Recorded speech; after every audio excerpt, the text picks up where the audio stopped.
Hey everybody, welcome back to the Block Party number 168. And we're talking about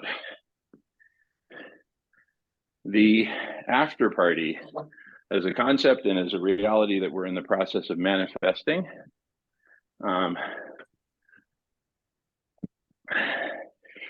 And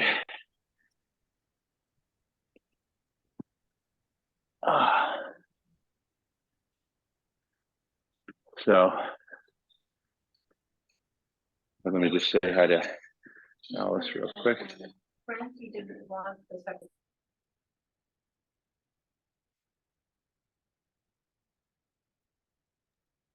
Marco, are you here, my friend? Yes, I am. Just Okay. doing some stuff off camera, but I can Yeah, hear. no. Yeah, I was just curious. I came in halfway through Danny and James' conversation. I think Danny said she was going to the shop or something, but yeah, no, how are you, Marco? I'm here. I That's a good thing. Life is decided, it's gonna up the challenge against me, but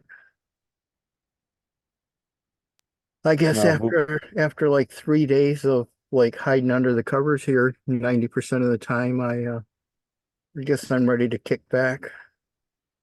understood. We can talk about that like off air at Yeah. some point. I'll just fill time till Jamie gets back. No, And I'm back. I'm again, back. Yeah, he's okay, yeah, here. yeah, go ahead. Yeah. So, and speaking of which, let's face it, life in the current modality is damn hard, right? And it's isolating, it's impoverishing. In the world of abundance, we've managed to create massive poverty and isolation and all kinds of terrible things. And not even the rich sociopaths are having fun anymore. Nobody, let's face it, nobody's having fun um, in a dying world. How could you be having fun in a dying world? Well, ironically, with the after parties, that's exactly what we're talking about doing, creating some fun and connection for people to come together and, in a sense of play, solve our most daunting problem, right? Our most daunting problems that are dead serious, bringing play and fun to the table. From some perspectives, that might sound crazy. From others, it may sound genius. I say it's genius. And it's a group genius. All of us are co-creating it. And I just couldn't be more excited. Let's do it. Passing the feather. Well, I don't disagree with you. That's quite obvious. Yeah, no, Jim and I just got off a call. I'm gonna try and get Hope and Sienna in here when they would like, and Cam obviously is gonna come at some point, but they'll probably be closer to when we start. The start is near. Yeah. Uh, yeah. Oh, Jamin, like so many things that we've talked about, and I don't know. I mean, I want to express things in kind of order for the recording, I suppose, for posterity, for anyone who wants to listen to these things afterwards. Um, it is becoming more and more clear that, like you said, the elites were bored. It's becoming more and more clear. There's more and more evidence that it's not only that, it's that they've been incompetent, and complexity over the past, certainly 50 years, but if not longer, has like exceeded their capacity to, use it wisely, I suppose, or with some kind of efficacy. Oh,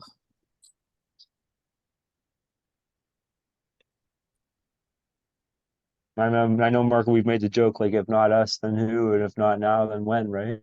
right. Yeah. Yeah, I don't know, once upon a time those were just words. No, Now I understand that. now they're now they're our lifeblood. Yeah.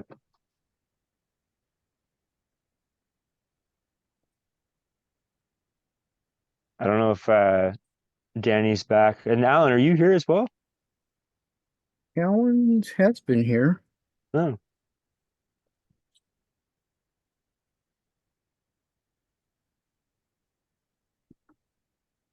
Yeah. I know that Jim was just digesting our phone call, and I know that Jamin's kind of moving to another spot. Um, Oh, I'm here. who? I'm very Oh much yeah, here. no, no. Did Doc Time? I know Doc Time was probably with Mark this morning. Has Mark stopped in at all?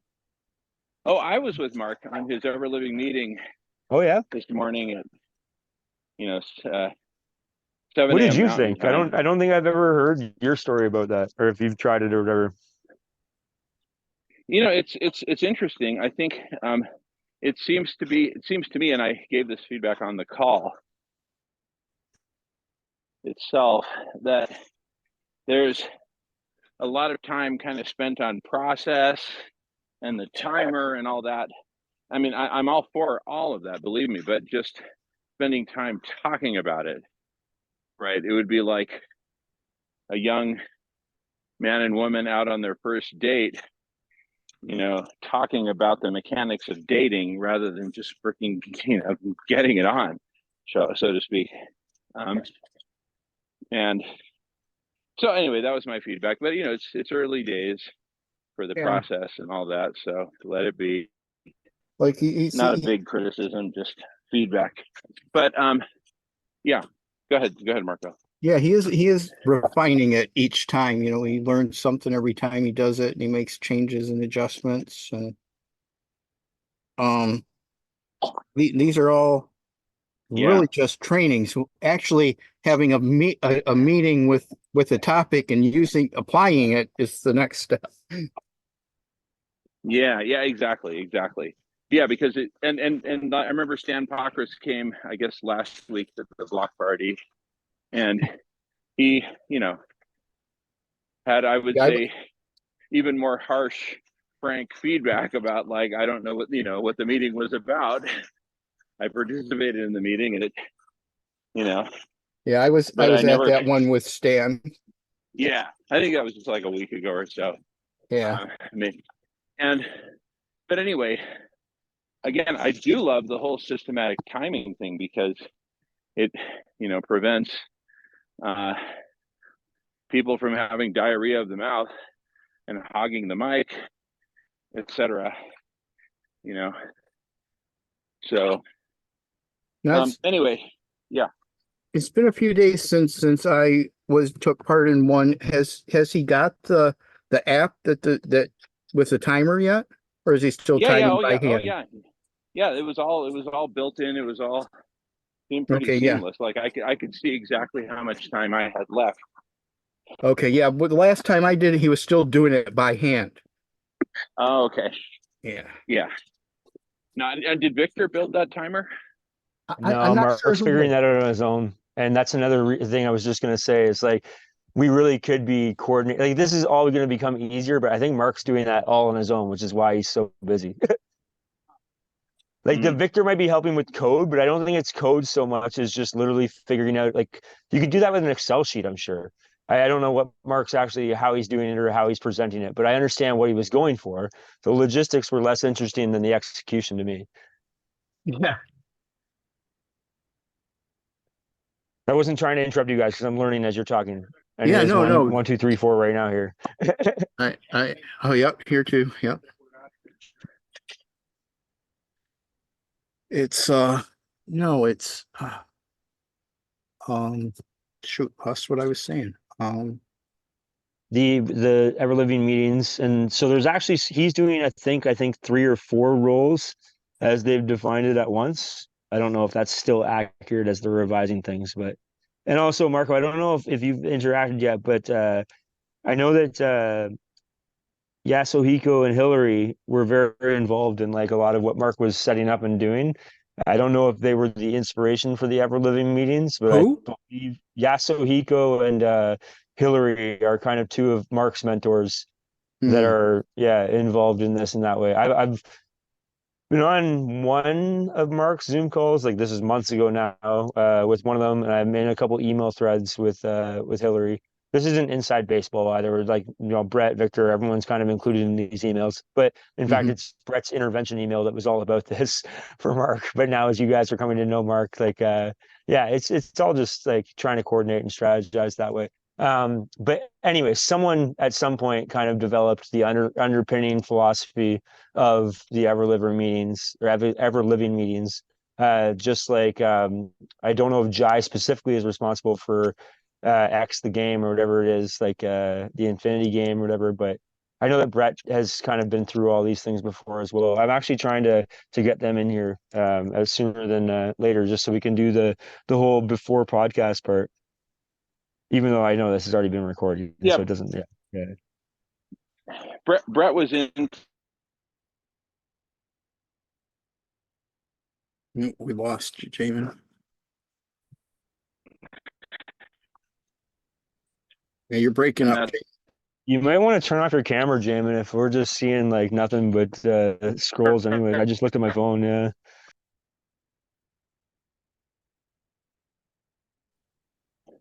yeah. Since I'm moving around, sometimes yeah. But let me do that. Let me turn off my camera. Good call.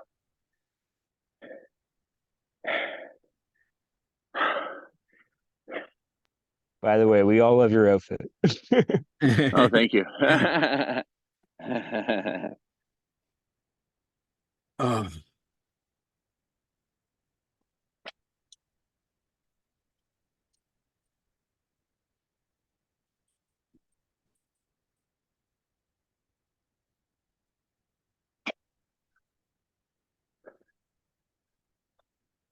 But anyway, we've talked about talked extensively about bringing the ever living meeting format to the after parties. And let me just recap, since we got a couple of new folks who just joined the conversation in the last few minutes. Is for a given after party, like say the Paul Beckwith after party, where we're estimating maybe on the order of 3,000 people might show up. That's way too many people for one single Zoom space, even with 100 breakout rooms. And that's not just because, of the numbers of people, but we're envisioning having, say, a dozen different Zoom spaces. I'm just creating the term Zoom space because Zoom room is ambiguous. This is a Zoom space, a main room with a bunch of breakout rooms. So we're thinking of having a dozen or so of these, so the different Zoom spaces can focus on different, activities, right? Some might be like Q&A. Others might be, topic focused rooms, like a topic breakout room on marine cloud brightening versus stratospheric aerosol injection versus Yatow's mirror reflection versus carbon sequestration versus veganism versus, right? All these different topic rooms. So one Zoom space for Q&A, another one for education, another one for,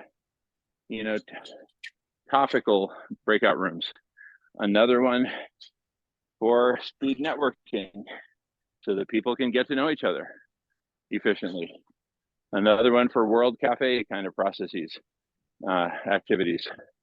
So, give people options, give them choices, so they can then find, they can then just move around within the after party to the different activities and find out what they want to do at any given moment, right? Anyway,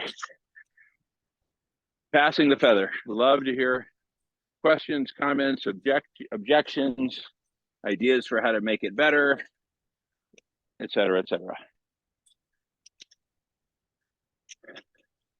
I don't have objections, as you know, or yeah, I'm not even sure I can correct you, Jamin. I just sent the message to Hope and Sienna.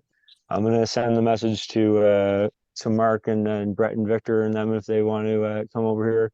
I figured Doc Time probably likes to come in now closer to the actual recording time, so Sure. that well, he doesn't want to burn himself out before we actually hit the 12 PST buzzer or whatever. Even though I know this Sure. is all data for anything, right? But this is still like, it's not quite the show, as it were. I don't Yeah. know. Oh, go ahead. Sorry, Margo. Oh, I was just saying, Doc likes to go through the recordings and take notes. So, you know, it's, You mean that he's here right now judging my comments and he'll give me a full review later? No, hi Doc, I love you. no, he's not here, but when I met with him the other Oh, I'm day, and speaking for posterity, Marco. He's oh here. yeah, Yeah. God, sorry, If you want to leave a future message to Doc duh. Time, I love you, my friend. Yeah. That was the point I was trying to make. He is going to hear what we're saying here. I always speak as if they're going to review. In fact, he's the one who admonished me to take notes on our stuff, right? Like, go back through, learn who you are, learn who other people are, and certainly learn how to bring people together at scales of, yeah, we've got this. There was another question. Oh, I was going to ask you, Jamin, if you had talked to Sienna or Hope this morning. Not this morning, but I had as I think I mentioned to you yesterday, I had a great over 1 hour conversation with Sienna yesterday that culminated in her saying, I'm going to reach out to Paul Beckwith today. That was yesterday, of course, but I haven't heard any updates. I don't want to put it on the recording, but her daughter was going through a moment yesterday, so it was a whole different thing. But yeah. Well, I mean, sure, yeah. Later on, I don't want to broadcast that. Sure. Yeah, no, Yeah. but We all have lives. yeah, yes, including Paul, who has, if he ever looks back on these recordings, he's going to understand that we've been kind of like scoping him for a long time. Oh goodness. No, it's good. How did the food resilience go this morning, Marco? It was good. It was Yeah. good. We had more people than we've had in a while. Our Tammy was going to be here and teach us on cultured vegan cheeses, but she felt ill, so BJ rallied and gave some recipes and Nice. a couple different some of her people from Texas were here, Willow and Lisa, and there was somebody else. And Tony, who we know was here, Tony Two Cats. 22 cats. He You guys and because your most of his nicknames. life he's had two cats, and people. No, I heard it. I heard it on one of the last recordings in the past week or two or whatever. Yeah. Antonio Dos Gatos. Yeah, I've never even met him, and I know who Tony Two Cats is. That's an amazing. That's a legacy right there. Yeah, he's yeah, Tony's an interesting character. He's he's a musician, and he plays a few different instruments, but mainly guitar, and he does a lot of kirtan, and he writes songs. He writes pretty steadily, like for the Zoom he goes to where they hold the morning fire. He writes like a song at least every week. He writes a song for the week on whatever their thing is, and he comes up with some and amazing stuff. But he's like I'm just the channel. But I keep encouraging him to record stuff or get somebody to record it because he's got some good stuff. He sounds like Zappa, Marco.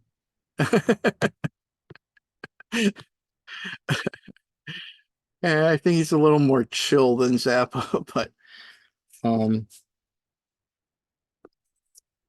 yeah, he's had an interesting well, I'll let him tell his story, but he's had an No, of course. interesting I meant life. the joke was there was that famous Zappa interview where he said like solos on stage should be different every time. But he says something very similar about like that playing the same solo over and over again. That's just practice, right? You want to be channeling the universe or whatever Zappa said. Like I'm butchering his words, obviously, but Yeah,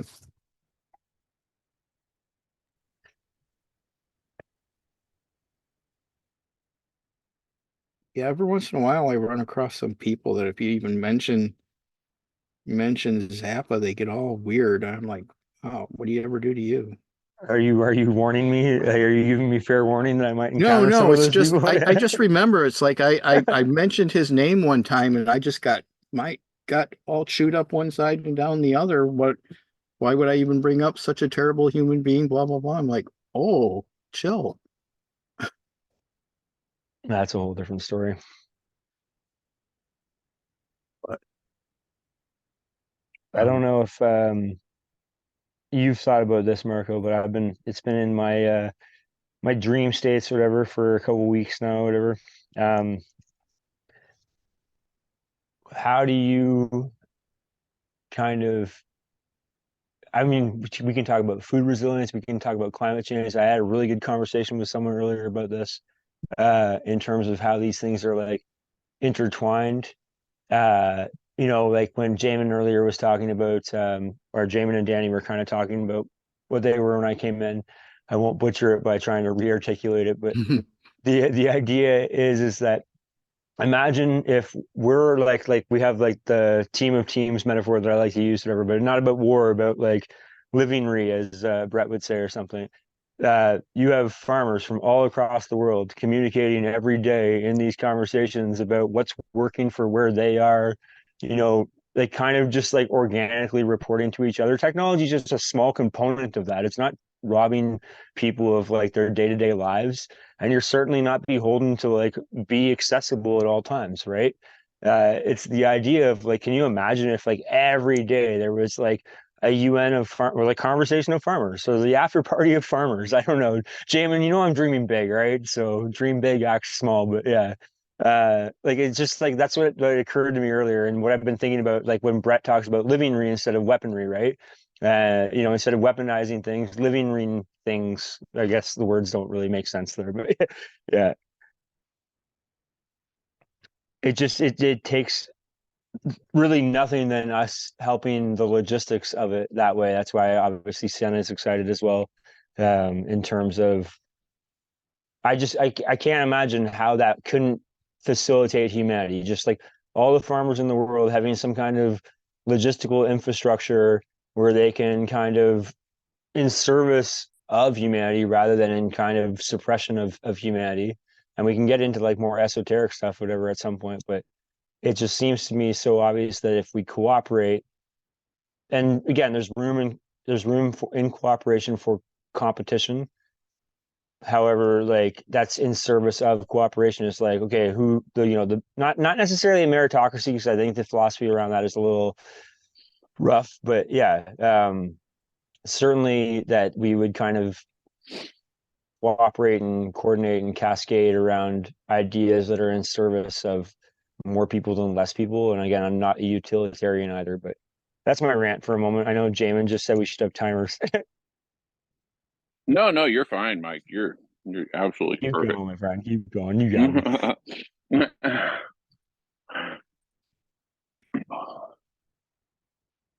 Well, I kind of feel like um I feel like I sort of have a little bit of a one-track mind, given both how imminent and how urgent it is for us to launch afterward. Um, so that's what I got on the brain right now. But anyway, by the way, I'm holding down some program. If I'm making You are going robot completely, Jamin. oh shit.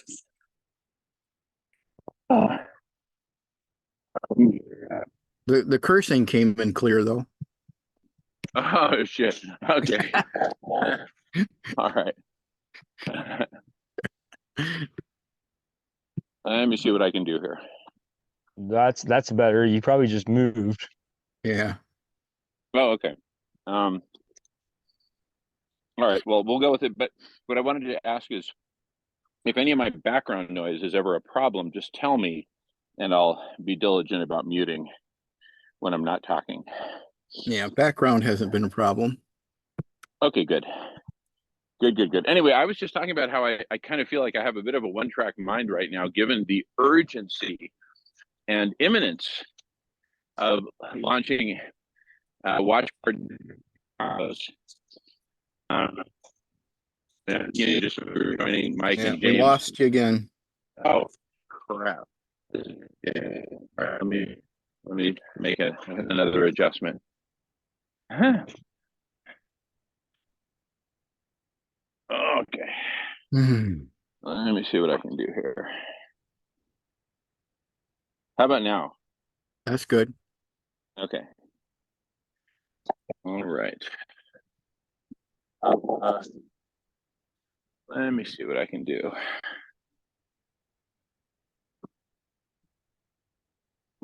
All right, and now? No, you sound good. Okay, good. So, anyway, I was just saying, given the urgency, importance, and imminence of after parties, I sort of have a little bit of a one-track mind, I must admit. And to shake it up a bit, Marco and I were talking about a couple possibilities for after parties last night. And one of them was that Paul Beckwith could do like a special segment on Stephen Salter, for example, reviewing his work, some of his papers, videos, etc. Another that Marco came up with is, what if like a different well-known podcaster were to interview Paul Beckwith, right? Someone who's really good at interviewing people. It doesn't have to be a podcaster, it could be anyone. But one of the advantages of having a podcaster interview Paul Beckwith is, in a way, you get both Paul Beckwith's audience as well as the podcaster interviewer audience. You see what I'm saying? Yeah.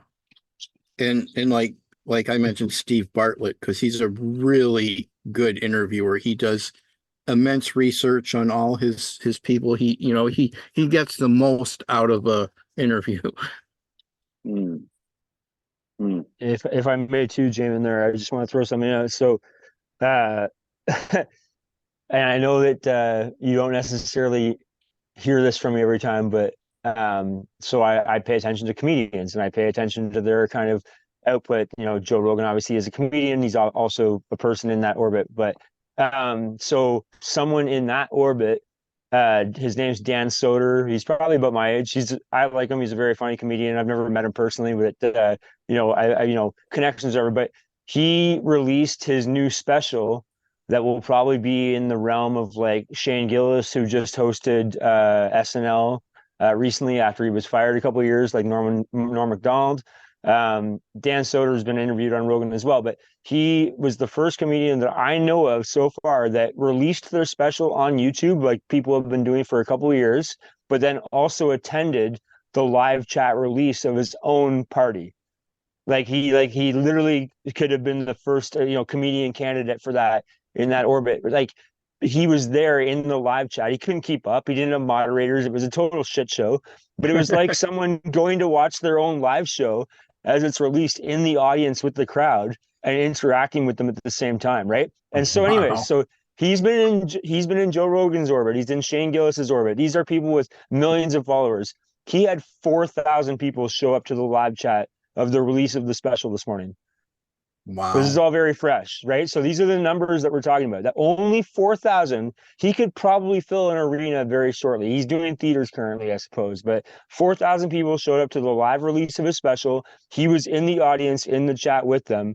And it was, I don't know what actually the high watermark was, because when I was in there congratulating him, it was only about 4,000, but that was also early on and people were just finding out about it. So I'm sure that there's going to be metrics we can look at after the fact. But if we could now translate that to Paul Beckwith, right? Mm-hmm. Like, or anyone that we want to do, right? Like we could do things like that and just use the strategies that are working, quote unquote, at whatever scale or level from any kind of thing, right? Like we have the Jocko Willinks, we have David Goggins, Joe Rogan, obviously, the meat hunters, the vegans, the climate change. I know we're going to focus on climate first, which because it's so intertwined with everything. We don't have a climate, we don't have or a biosphere. We're not really having this conversation. So yeah, I'll pass the feather with that. Yeah. And Good stuff. why is it so hard for people to grasp that, like, if we don't have a biosphere, we're not going to live? Well, People have been actually, struggling with this my whole life, but go ahead, Jamin. Yeah. actually, Marco and I came up with some insights about that last night in conversation.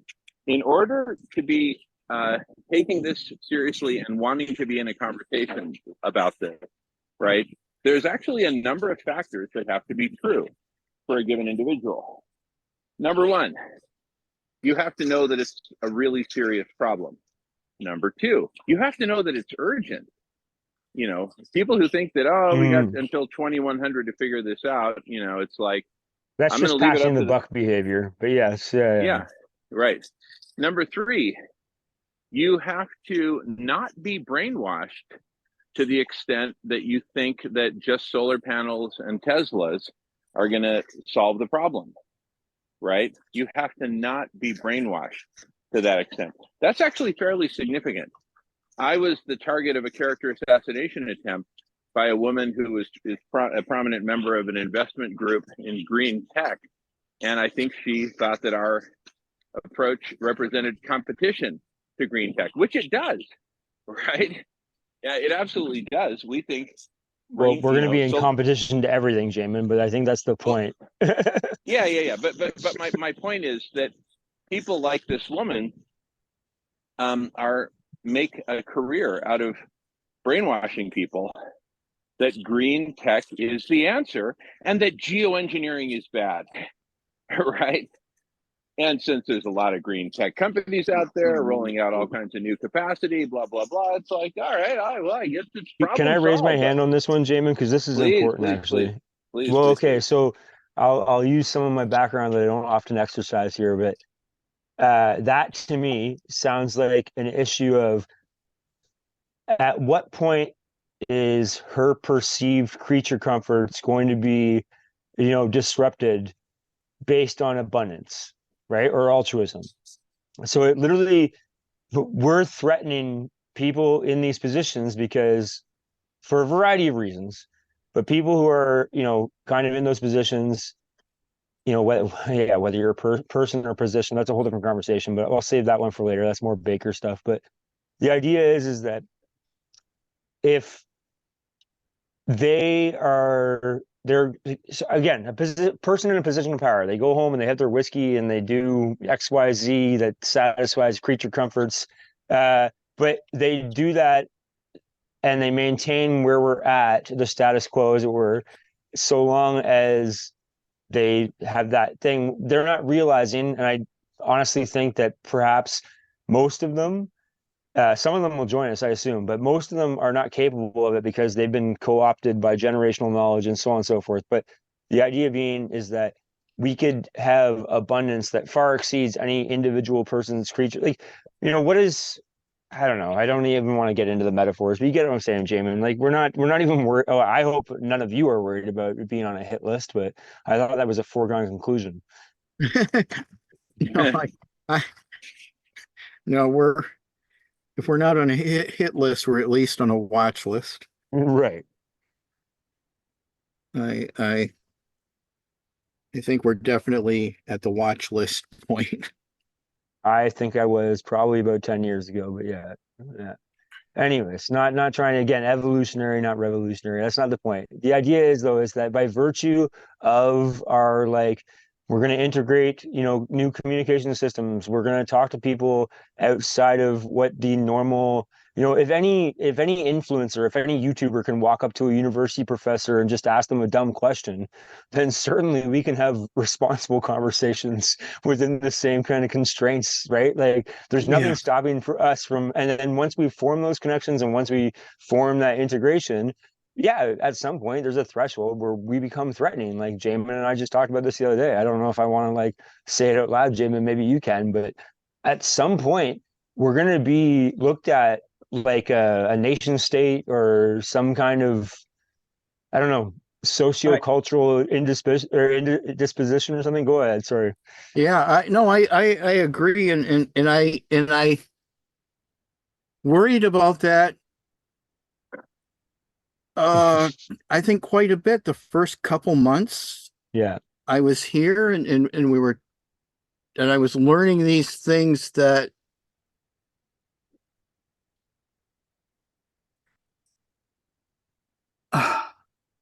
Take your time, Marco. Don't worry. yeah, it was Dude, just this is flow and you're thinking in seconds. I promise you, yeah, it's not that long. Yeah. yeah, I was, when we were speaking on it, I was just remembering the feelings I had, and then at some point I just said, it doesn't matter. These things have to be said, and um, if you're gonna die, would you rather, die trying, or die from, Yep. burning up, or Yep. die trying not to burn up, We'll make up new quotes, Marco. We'll make up Yeah. new quotes. Yeah. Yeah, but So I've been so not worrying about it. I think I nagged Jamin a little bit in the beginning. I'm like, Jamin, we're bucking the system here big time in the open, being watched by whatever agency, every I actually alphabet think that's the only agency. way to do it, Marco. You and I have talked about that, but for posterity, for the recording, I think the only way to do it is to be authentic. I've been Yeah. on the internet since I was 7 years old. 1995 or 1996, my parents bought a computer, and I'm sure that if you want sins, I'm sure I have internet sins going back 25 years or whatever. Like no oversight, a young boy getting like, yeah, it doesn't matter. Like the idea is that what we do, like, yeah, well, not even the internet, but yeah, everything we're talking about, right? Sorry, Yeah. Marco, I apologize. Yeah. No, nothing to apologize for. No, it's been an interesting ride for sure. The only way through is authenticity in terms of, so we're just, I just don't see the clandestine operations of intelligence agencies, and they're called intelligence agencies for a reason that I probably think that most of us don't understand yet, but this goes into academics, this goes into everything else. It's all intertwined in some way, and it certainly is intertwined in terms of like, okay, well, what, like we're playing Risk and you guys have New Zealand or something, or like bunkers? Like I'm not gonna play that sport. I just don't care about those parameters. Those are self-limiting behaviors Yeah. from Yeah, I mean, children like, of yeah, go ahead, Jamin. I mean, frankly, if Not I a got part of this called assassinated, John Stewart, a tool of the establishment where John Stewart thinks that Tucker is just, well, a tool. Sorry. okay, like if I got assassinated for doing what I'm doing, I would see that as the most badass, badge of courage, you know? Oh, Jamin, I've laid the groundwork for that. If that happens, then it proves me right. Exactly. Yeah, Exactly.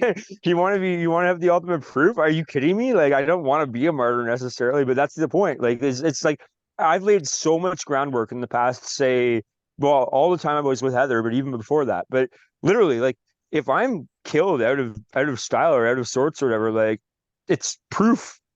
Like, it's just proof. Like, Yeah. No, and then can you imagine the community coming together and saying, "Holy shit!"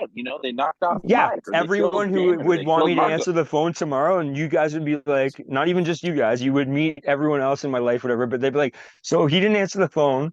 He's been laying this groundwork. It would just galvanize us. See, Mark or Jamin, sorry. Yeah. This is exactly why I talk about this. Like, I personally think I don't I don't want to say that some like again, there's true evil in the world. We understand this, but I don't want to like fixate on that. I want to think that some people,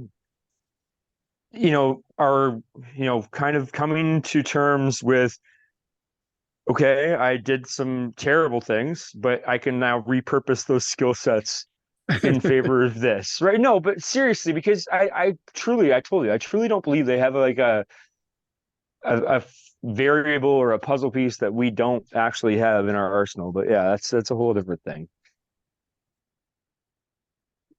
Again, I'm just using this because it's not really, I know it's recorded. I don't care about that. And Yeah. everyone who listens to me for 5 seconds knows it's recorded, but I'm getting this out, I suppose, before the start is near, so we can actually have a kind of more tailored conversation. But no, this has obviously been on our minds, and it doesn't really matter where we start. I mean, I hope you guys meet Ruthan when he comes in through here, whatever. He's the one I told you that wants to start a think tank in India and Sri Lanka or whatever.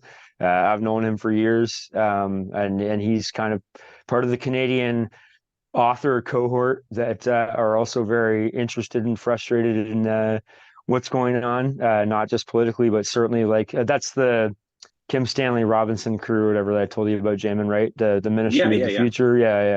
Yeah.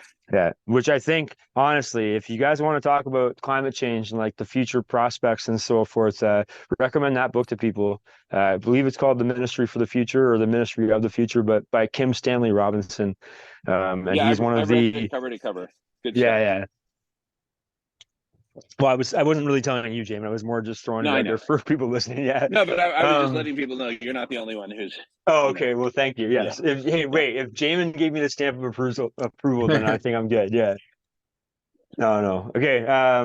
No, Jamin. I know Jim is kind of in the background, and I know that Danny was doing errands, or whatever. But yeah, Jamin, carry on, or Marco, carry on. I just I don't necessarily know if I have the capacity to lead the conversation at the moment. I mean, certainly in the podcast, but we have about 45 minutes or 55 minutes. Oh, we got more than that. Oh, to an hour and 55 minutes. Yeah. So what was the name of that ministry of what? Ministry of the Future, or Ministry for the Future. And basically the idea of the book is that, people start dying in very large numbers from global warming. And so the governments of the world finally take it seriously. Instead of global warming, can we say like aberrant weather or something? Jamin, does that make more sense? Okay, well, you do. I think global warming makes the most sense because that's literally the fundamental phenomenon that's going on. Go on. Yeah. And so they, the governments of the world, the people of the world get together and basically figure out a whole program for how to do this, right? How to do the future, right?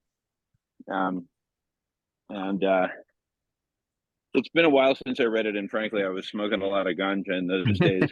So, have you ever read World War Z, Marco? Like the book, not the movie, the book. No. Okay, so World War Z was written by Mel Brooks' son, and it was kind of a bunch of short stories about what happens after the zombie apocalypse and like how different cultures and different like scenarios deal with that and stuff. The Ministry for the Future of the Future, whatever, if you found it, by Kim Stanley Robinson. I put it in the chat for posterity. Okay, yeah, awesome. Yeah. So I Erickson's good friends with him, whatever, and Erickson I'm trying to get in here at some point as well, but I'm working on a couple cohorts there. But anyway, so Kim Stanley Robinson basically wrote like a bunch of short stories about what happens when, and again, Jamin wants me to keep referring it to climate change. Global warming. Global warming. Okay, but when people think about climate change is a misnomer. Yeah, no, but even global warming, like that inspires people to think, or suggests for people to think that it's about warming specifically. It's about aberrant patterns, like because it can get colder in places based on global warming, and then people use that as the immediate, like de facto kind of, yeah. So again, I feel like warming is the part that we need to like rename or something, because it's not just gonna get hot everywhere. And so, anyways, here's the term. Yeah. It's planetary overheating.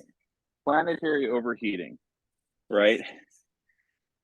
The planet is overheating, and yes, for short periods of time, certain parts of the world will experience colder than average conditions because it's a very complex system. But at the root of it, the main issue is that the planet is taking in way more energy than it is shedding. So we are net accumulating heat, right? Just like flypaper net accumulates flies until it reaches a point where not a single other fly could possibly stick anywhere because it's completely covered. We are accumulating heat. And so exponential planetary overheating is the problem. Back to you, Mike. I don't know how I can follow that, to be honest. Marco, do you want to help me out? Well, the thing is, okay, it really, I guess for the people that don't know, it takes another line there. It's what happens is the Earth has absorbed so much more heat than it can handle. Normally, it would, we'd have enough reflectivity, and Marco, or if I may, just to throw out a random question, but if yeah, this was like a digestive process that you're describing, why is the Earth absorbing more heat? because we've lost two reasons. We've lost a lot of the natural reflectivity due to the greenhouse gases. What happens No, with due to the greenhouse? overheating. We've lost reflectivity due to the overheating. The overheating was initially caused by accumulation of greenhouse gases. Right, That's for right. sure. But then once the thing started heating, then it started melting ice. And as it melted ice, then it lost reflectivity. Right. And we've lost the reflectivity of all the forests we've cut down too. Well, the forest, yeah, that's true. The clouds that those forests would have When created. you're in a deep forest, Jamin, like you are hidden from the sun. The trees were definitely doing something. No, but the trees are absorbing the light because They they're were dark green. transmuting, whatever you want to call it. I don't care what word we use, but like in a deep forest, when you can't see, like everything's darked out in a forest. When you're in like a deep forest, yeah. No, I know That was doing but something with the reflectivity. no. Well, it's not the reflectivity. It's that the canopy, a canopy above you, is absorbing, not reflecting. Absorbing is the opposite of reflecting. Okay. The canopy above you was absorbing all the photons, so none of them could hit the forest floor. Right?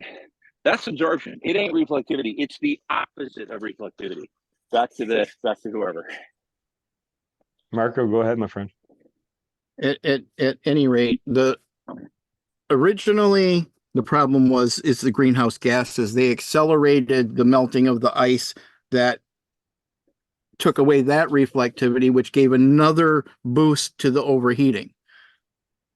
And the weather patterns right now, what they're calling climate change, is the destabilization of the weather patterns from the accumulated heat. So jet streams aren't going the way they used to. The ocean currents are changing. Everything that set the patterns that we were used to is changing due to the overheating. So there is a change in the climate, but it's not a change like has happened throughout history where it gets colder and warmer. This is the first time that man has affected the change. And it's called the Anthropocene. We've entered a whole new, epic or whatever you call it. Epoch. No, that's the Canadian. Epoch, I'm so joking with you, Jamin. I'm so joking. Go on. Anyway. Yeah, no, So, epoch. Yeah, it's called the Anthropocene. It's the epoch or epoch or whatever the hell, where the humanity is the main driver of change. Before it was some asteroid, and the dinosaurs died off, and blah blah blah blah blah blah. Before it was a hell of a lot of responsibility, my friend. Well, hell yeah! So let's grab the bull by the horns and take this noblesse oblige that we have and do something with it. But yeah, it's global warming. The planet's taking in way more heat. So if the planet were not, if we weren't so fucked up, if the planet were working perfectly, here's what would happen. Sunlight lands on the Earth. 31.5% of it ideally would be reflected away due to a combination of polar ice caps, Greenland, glaciers, deserts with light colored sand, et cetera, et cetera, et cetera. So 31.5% roughly, I don't know the exact number, but somewhere in that ballpark would be the percent of incoming sunlight that would get reflected back into space and would never even warm the Earth in the first place. Now, the 68.5% of photons that did make it to the Earth's surface would be absorbed, not reflected. A photon is either absorbed or reflected. It has one of two possible fates when it hits the surface of the Earth, or the surface of a cloud, for example, because clouds reflected a ton of sunlight back into space. A photon is either absorbed or reflected. The ones that are reflected don't even play. They're gone. They're out of there. The ones that are absorbed, okay, that's an addition of heat to the planet. All right. Well, again, in a perfect scenario, that 68.5% of photons that do get absorbed by the planet, ultimately that heat would radiate back into space, right, through infrared radiation, or black body radiation, as physicists call it. And along came deforestation and burning of fossil fuels, and suddenly the greenhouse gases in the atmosphere increased in concentration to such an extent that the infrared radiation that was trying to escape back into space, think of that as the Earth trying to cool herself by shedding infrared radiation back into space. The greenhouse gas concentrations reached such a point that they inhibited those, a lot of those outbound infrared photons from escaping the planet, right? You know, you've heard of the movie Escape from New York. This is Escape from planet Earth for these infrared photons. And a lot of them simply couldn't escape, thanks to all the greenhouse gases that had accumulated in the atmosphere. So, and with the accumulation of heat and the accumulation of heat, suddenly ice started melting. And you had now a double whammy of decreased reflectivity due to increased retention of infrared radiation that's trying to escape into space, right? Now with decreased reflectivity, instead of 68.5% of the photons getting absorbed, now you've got over 70%, I think like 70.5% of incoming sunlight being absorbed by the Earth. So now you've got a greater heat load, more heat's coming in, and with greater and greater greenhouse gas concentrations in the atmosphere, less and less of that heat is able to escape, right?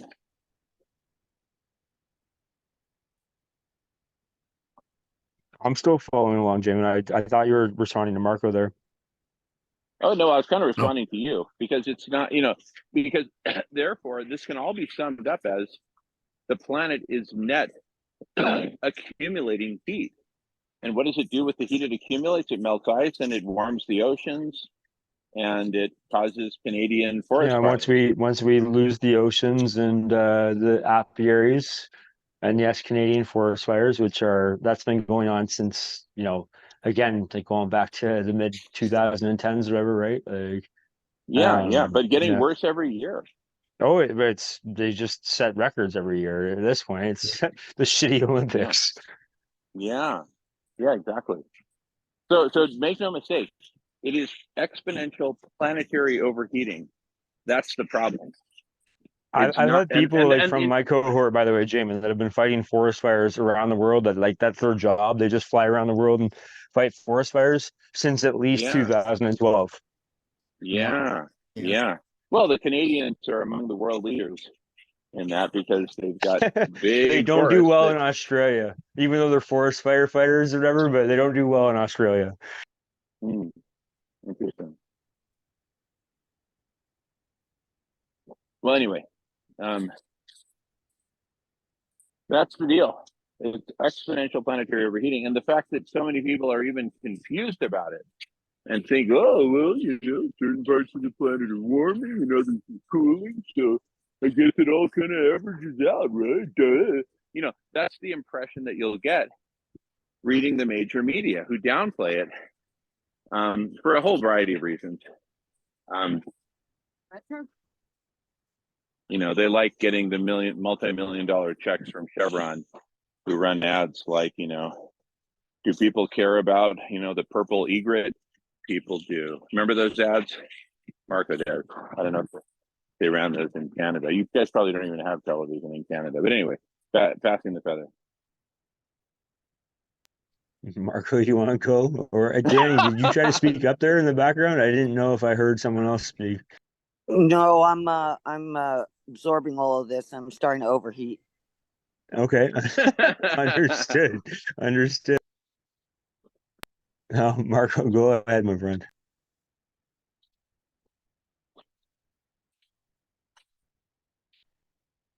If you're ready. And I know Jim is there as well. I am going to have to take a break in about 10 minutes, but here we go. Tornadoes. On average, the U.S. sees 96 tornadoes in March, and it's the ramp up to the peak tornado months of April and May. But the past 2 years show how unpredictable March can be.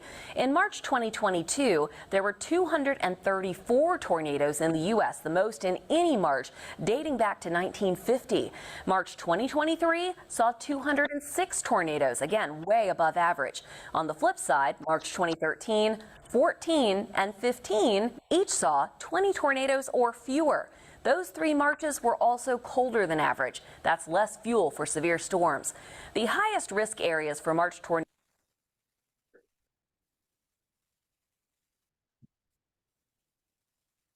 See, it all South gets back. from Georgia It all gets back. to Alabama and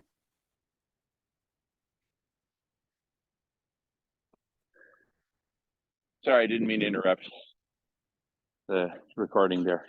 No, it was Marco just showing some evidence, but go ahead, Jim. Yeah. It all gets back to the heat. Those tornadoes are caused by heat, by energy, right? The hurricanes, the tornadoes, the typhoons, the Canadian droughts leading to Canadian forest fires. It's all about heat. It's the heat. We got too much heat. People don't hear that and interpret heat as tornadoes, which is what I think I know. Marco and I are trying to talk about there. But yeah.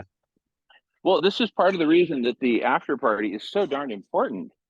People need to be educated, Right, on what's actually happening. And they need to know the difference between heat and temperature. Everyone talks about 1.5 degrees, 1.5 degrees.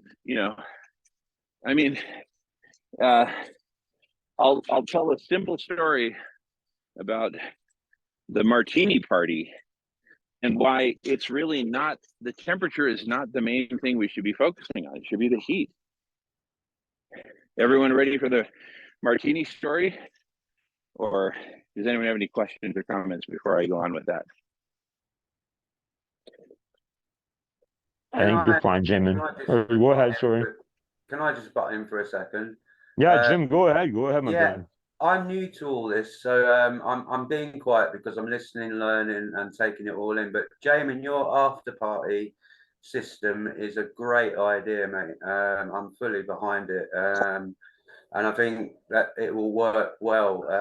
Going back on whether we're all going to be assassinated, I don't think we will, but I do think we're definitely on the watch list, definitely, because we're a star, aren't we?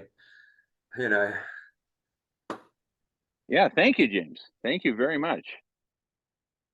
Yeah, I really appreciate that.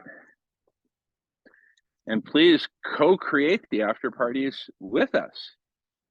You're great at hosting and organizing these meetings. I was on your space for a bit the other evening with Melissa.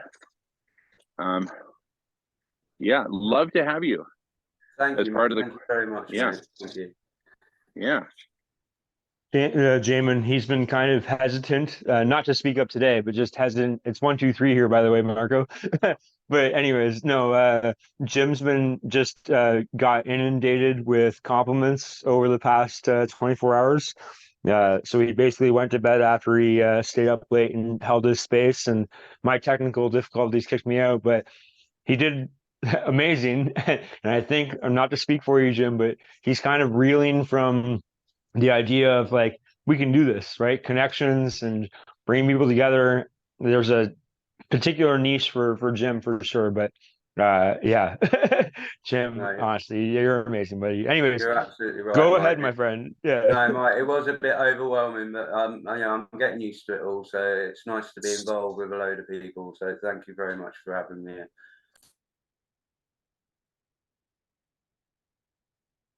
Beautiful. Sorry, And Jamie, back to you, my friend. Yeah, oh, thank you, thank you.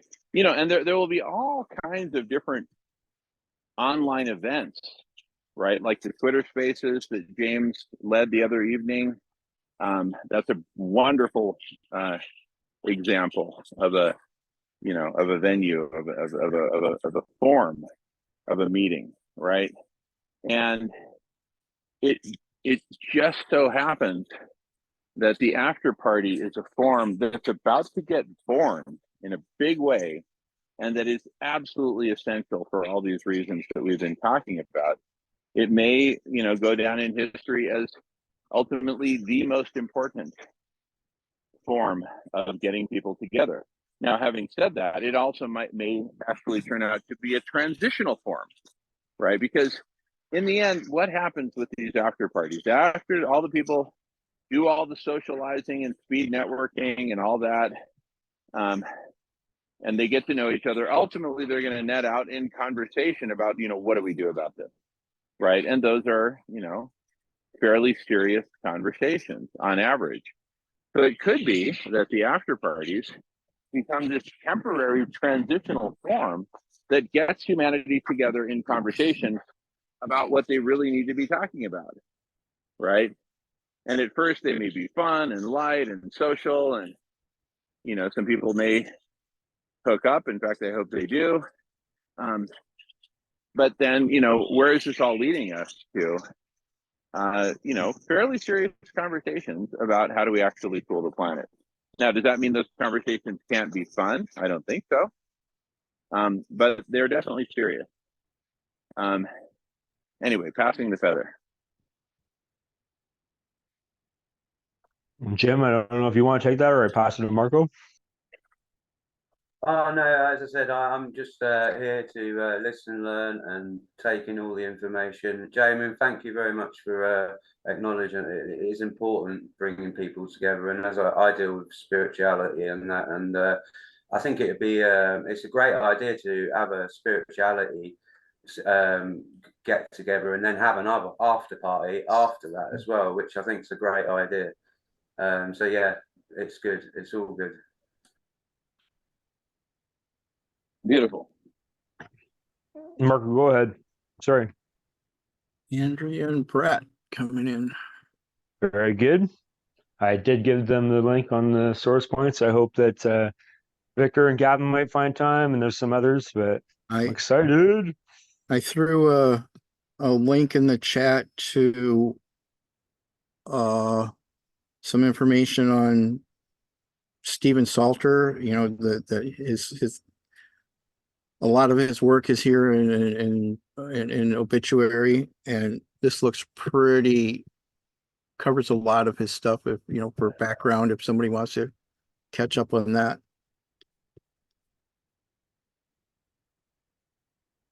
No, I got it, Marco. And I remind people, like, take screenshots of stuff in chat if there's links, or copy and paste them, because I think Zoom kind of refreshes them sometimes when there's connection difficulties and stuff. Yeah, and you can always just click, if you're on your laptops, you can always just save the chat multiple times throughout the day so you don't miss anything in case it goes down. So are Brett and Andrea here?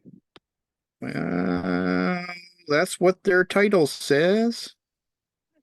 Welcome, Andrea and Brett, Symphonics. Great to have you here. And in fact, when we invited Brett to come join us in Scotland for COP26, the initial impetus of that was we were going to be doing a press conference with Professor Stephen Salter, who Marco just mentioned, who passed away 6 days ago, sadly. Wow. Wow. Yeah. So, that's just a reminder of the urgency that we have to get together and freaking do this. But anyway, really great to have you guys here. Really great to have everyone here. To be And doing I audio did give check. oh, audio check, sure. Oh no, I don't mean for you can keep going, Jamin, when they're ready to speak, but go on. Oh, yeah. Andrea and Brett, please speak up anytime. And if you have any questions or comments about the after party concept, we're happy to give you a recap or answer specific questions, however you like. Yeah, no, they're fine. When you're ready, then Jamin, keep going. Like you were on a roll there. Oh, okay. Yeah, what was I talking about? Help me out. Oh man, I'm bad at this, Marco.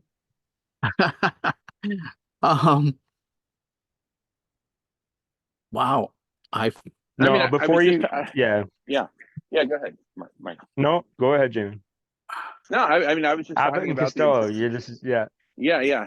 I was just talking about the importance of the after party model, and at its heart, what it does is it takes broadcasters, YouTubers, podcasters, whatever medium.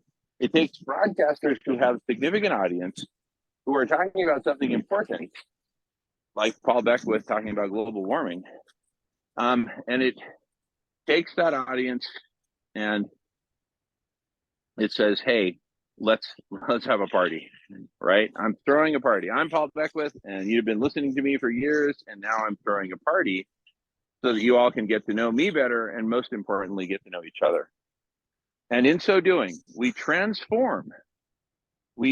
literally transform that audience from being just an audience to being a community.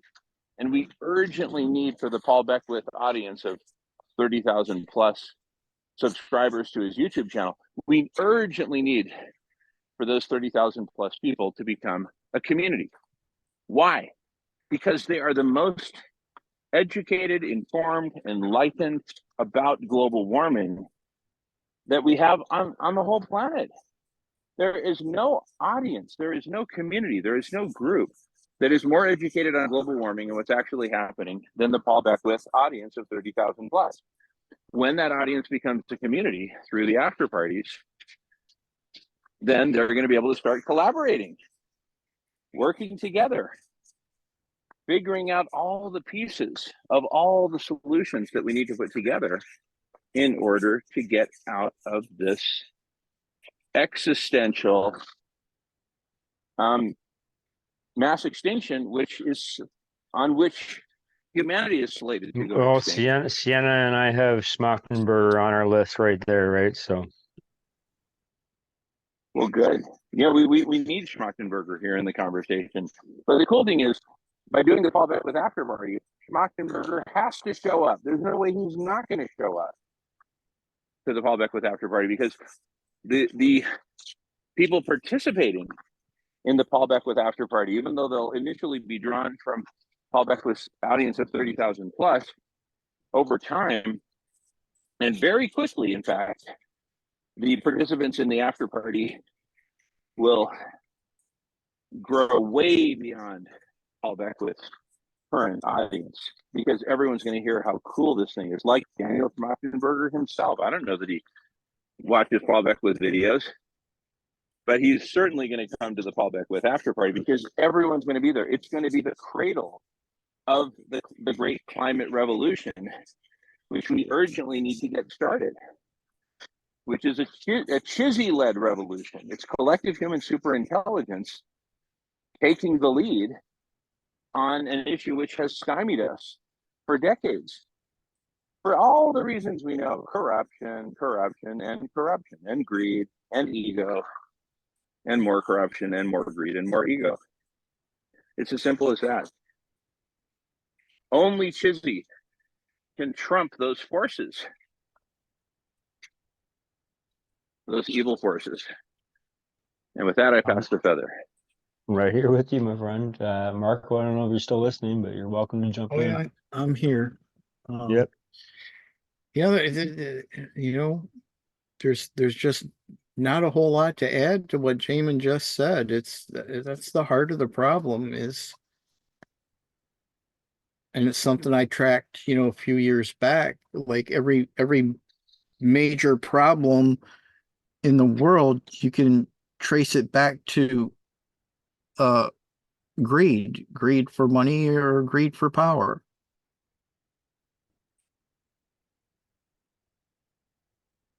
So somewhere in all of this, that needs to be addressed too. Mm-hmm. Right? This system of you know a small portion of the population holding, you know, so much wealth that others go without even clean water is ridiculous. And the things that they're, making money on are the things that are destroying the biosphere. Yeah.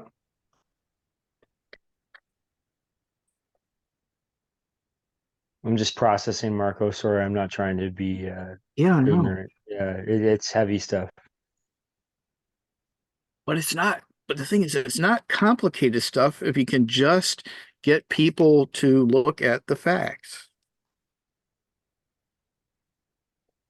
Even Go ahead, even if sorry. you were educated in the United States in some hick town, it's if you can show them that this is the truth, people get it because it's not complicated.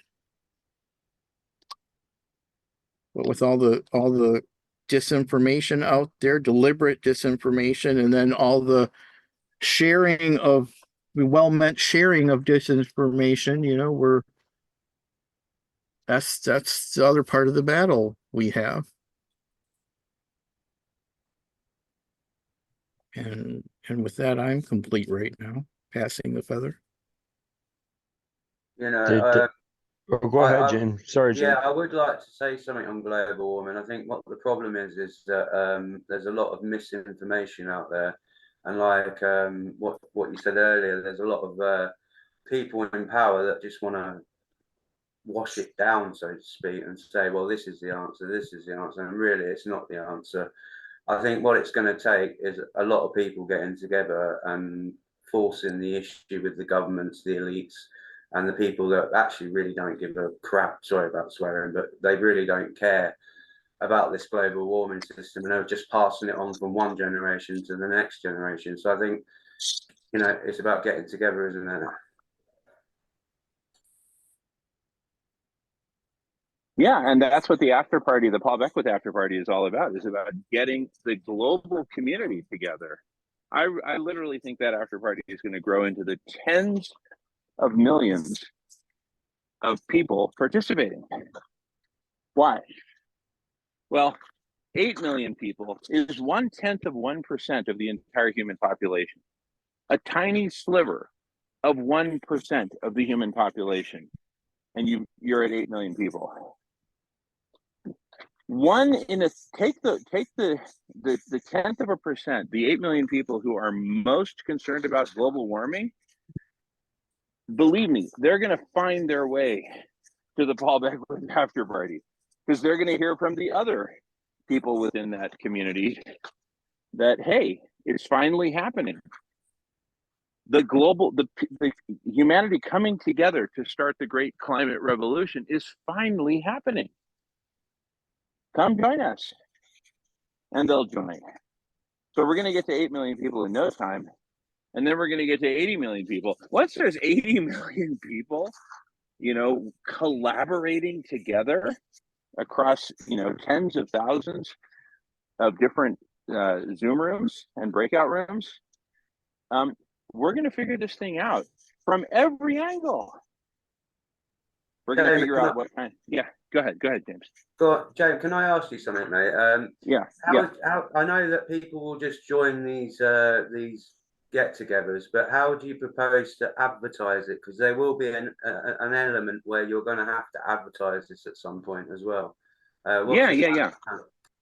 Yeah. Thank you. Great question. So initially, the plan for advertising is very simple. We get together with Paul Beckwith, and we say, "Hey, Paul," we tell him about the whole idea. He says, "Yeah, I agree. That sounds great. Let's do it." And we say, "Okay, great, Paul. Let's record, for lack of a better word, an infomercial that we can publish on your YouTube channel, inviting all of your audience and all of your audience's friends to a scheduled watch party, after party combination. Okay, that's phase one of the advertising campaign. Now, for phase two, I'm first going to point out and ask a question. Has anyone ever seen Google run an advertisement or an advertising campaign to say, hey, come use our search engine? I have not. Has anyone? No, Mm-mm. no. No. Okay. The reason I bring that up is because they didn't need to. Once they launched it, it spread by word of mouth. Think about how you learned about Google. It was probably a friend or a colleague saying, hey, mate, check out this thing called Google. And you're like, huh? How do you spell it? And then you got on there and then you never went back, right? Is it or is it not as simple as that? So that's what's going to happen with the after party. First, yes, there's going to be some advertising, an infomercial, where it's mostly Paul Beckwith speaking, and he'll probably invite us to join him in the creation of the infomercial because we're the after party people. We do that, let's say conservatively, I don't know if conservatively, but just ballpark, 10% of his 30,000 plus audience show up to the after party. And then the Google phenomenon takes over, where those people tell their friends, you've got to come check this out. The great climate revolution is starting. It's here, it's now, and here's the link. Join us. Simple as that. Simple as that. Why? Because look, this isn't 1985 anymore, where global warming is some abstract potentiality in the maybe happen in the future. Who knows? We'll probably solve it by then. Blah blah blah blah blah. No. It's in everybody's face. Mark's beloved Canadian forests are burning down. My beloved Californian forests are burning down. Washington State burning down. Right? And it's in everybody's face. Everybody knows about it. Whether you admit it to yourself or not, you are frustrated. If you're on this call, you are frustrated, deeply frustrated and angry about humanity's lack of response. Well, guess what? We now have a way to respond. It's called the Paul Beckwith After Party. And we're putting it together now. And we need your help. Passing the feather. That's great. Thanks, mate. Thanks for explaining. You're welcome. Word of You're mouth, welcome. very powerful thing, as you say, mate. It is indeed. It's word of mouth with great urgency, right?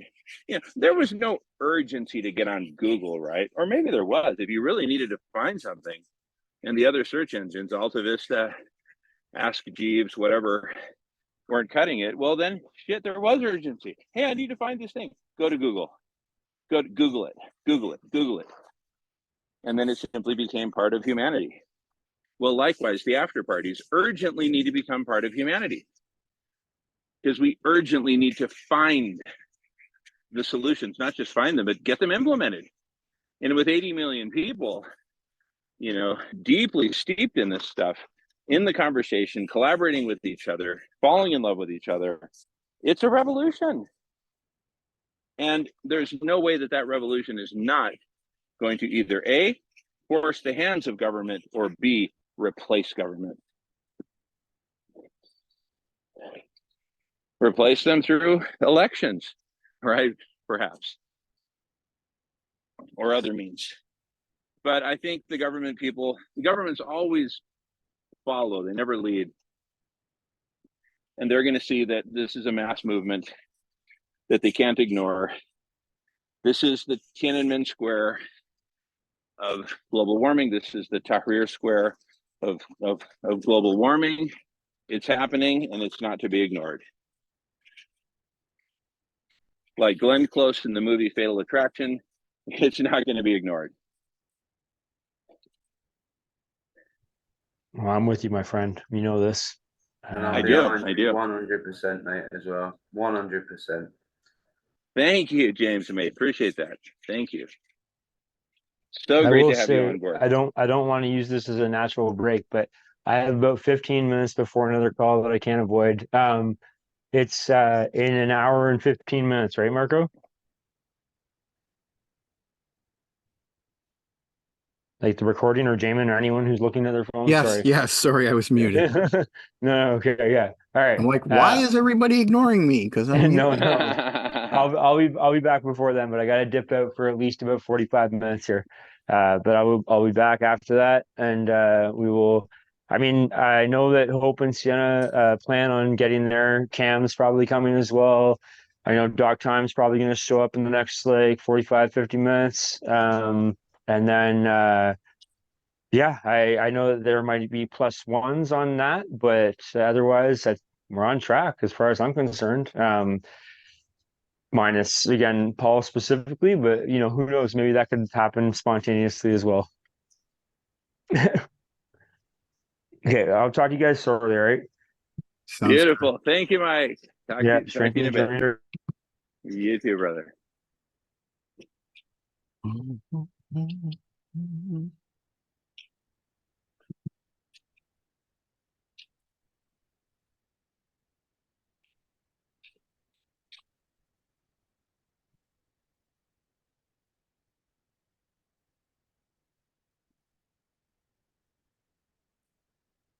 Now, if Brett and Andrea are still on, I'd love to hear They your are not. thoughts.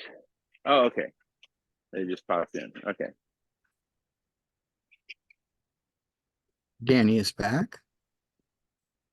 Hey, welcome back, Danny's Danny. back and we're going to have a party. Hey, Not a party till somebody starts dancing. Here comes Victor. Victor. Victor Piper.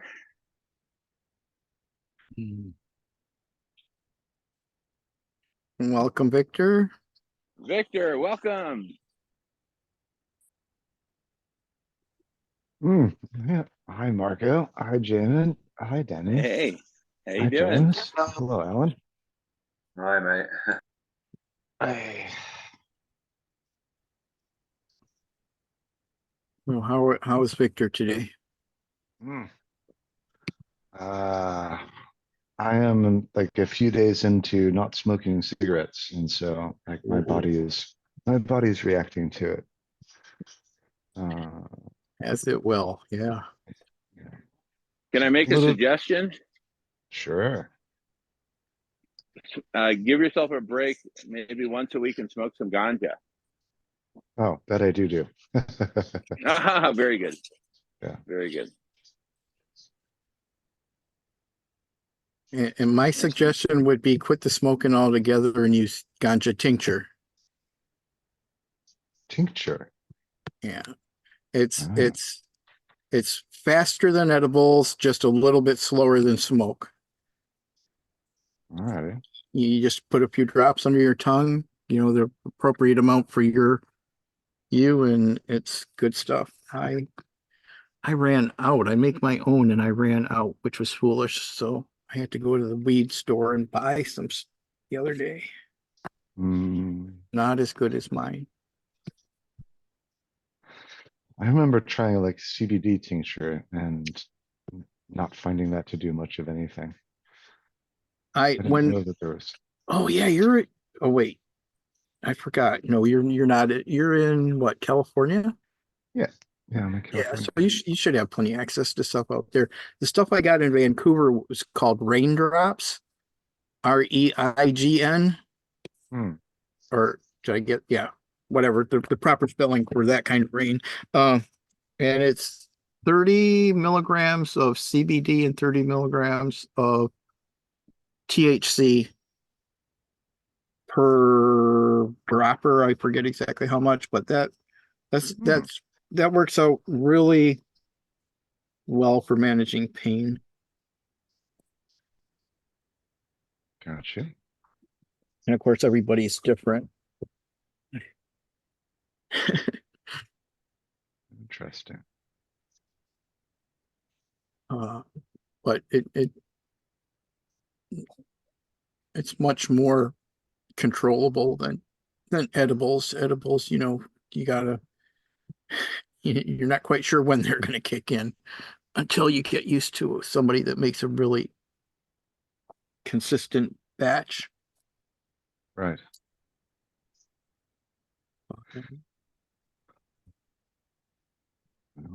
Well, I'm feeling for you, Victor. I know that can be a tough one. Yeah. I don't used think to, I used to smoke one cigarette per day, Monday through Friday only when I was at work. And then I would intentionally not smoke on the weekends so it wouldn't be like a daily thing. And that actually worked for me. As weird as that may sound. And my stepdad, who had been a smoker for decades, and then had to have 5-way bypass surgery, he said, "You're playing with fire, you're playing with fire." But I just kept it to that limit of one a day. And, it worked for me right now. I have also, I have struggled with addictions myself, cannabis mainly being the big one, money being another. So, I've definitely been there. And these are tough things to break. So I commend you for taking it on and for talking about it. Thank you, mate. Yeah. And yep. So that and alcohol. Like, alcohol has been like a long time thing, like about 10 years. Like I'd smoked for 10 years and then quit when I was like, I don't know, 28 or something like that. Managed to go for a long time without, and then being in Berlin, it made it super easy to slip back into it. Yeah. It's time. Yeah, good for you. Good for you. Jamin, can I say something about that on weed? Of course, of course. Yeah. I smoked weed for a very long time. I'm 40 now, and I started smoking weed at about 18. Now in the UK, it's completely illegal. You can't get it in shops like you can in many countries, and you just you have to ad lib with it. But I gave up smoking weed probably about 8 months ago, and it was probably the best thing I ever did, to be honest with you. And it was a hard thing to do, so I can understand people having difficulties giving up their addictions. It is a difficult thing. So yeah, I'll pass the feather back. Yeah. Thank you, No, James.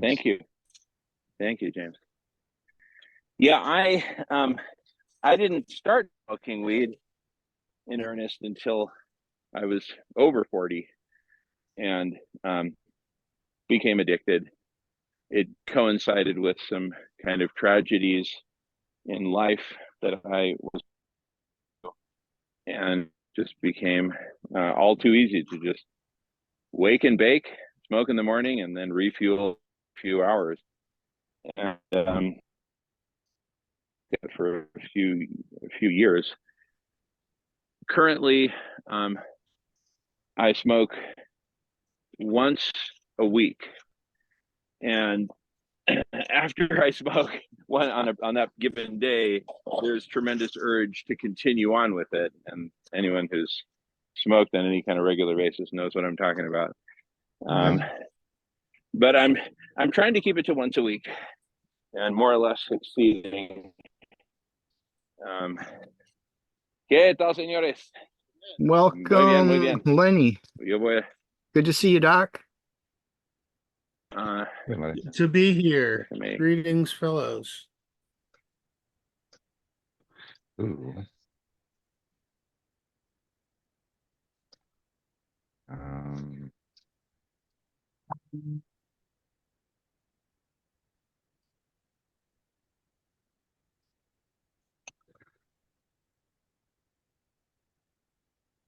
Did I interrupt the conversation? Oh, not at all. Got it now.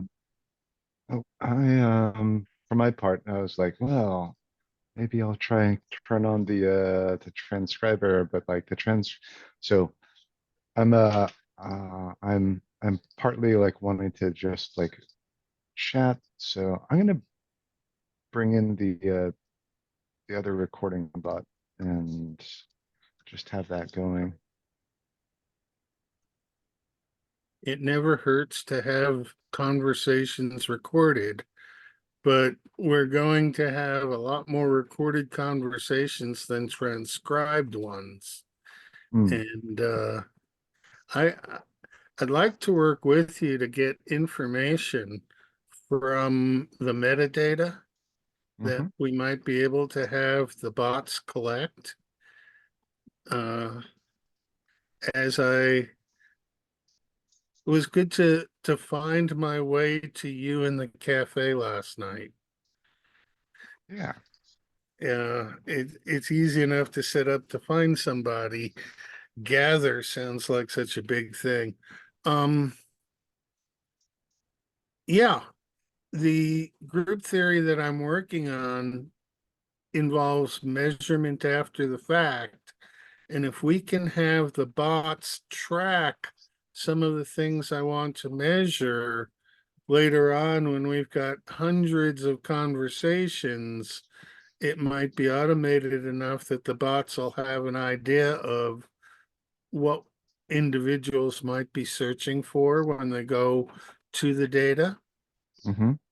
So to me, presence absence is one of the first things I want to know. How many people were actually present in the room part-time and for the whole duration? Mm-hmm. Because sometimes people drop out because for various reasons, there's no penalty. But having a total amount of time in the chizzy when it's going on would be a neat tracking device, especially later on down the road when we want to come back to these things. If we had that sort of account. I'm with you. Um, Marco, would you kindly bring in the bot?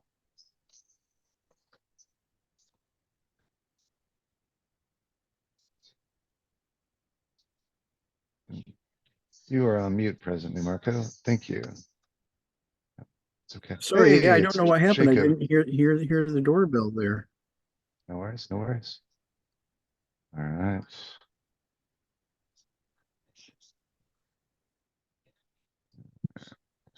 So I'm just distracted doing this thing for a moment here, Lenny.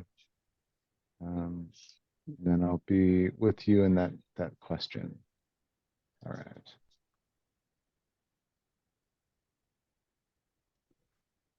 Let's cure the cool. All right.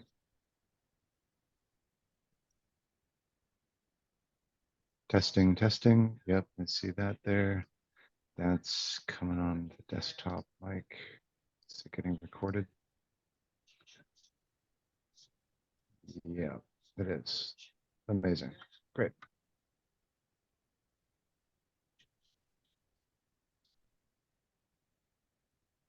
Cool. So to answer your question, Lenny, um, I found it really challenging to do what you're suggesting. Um,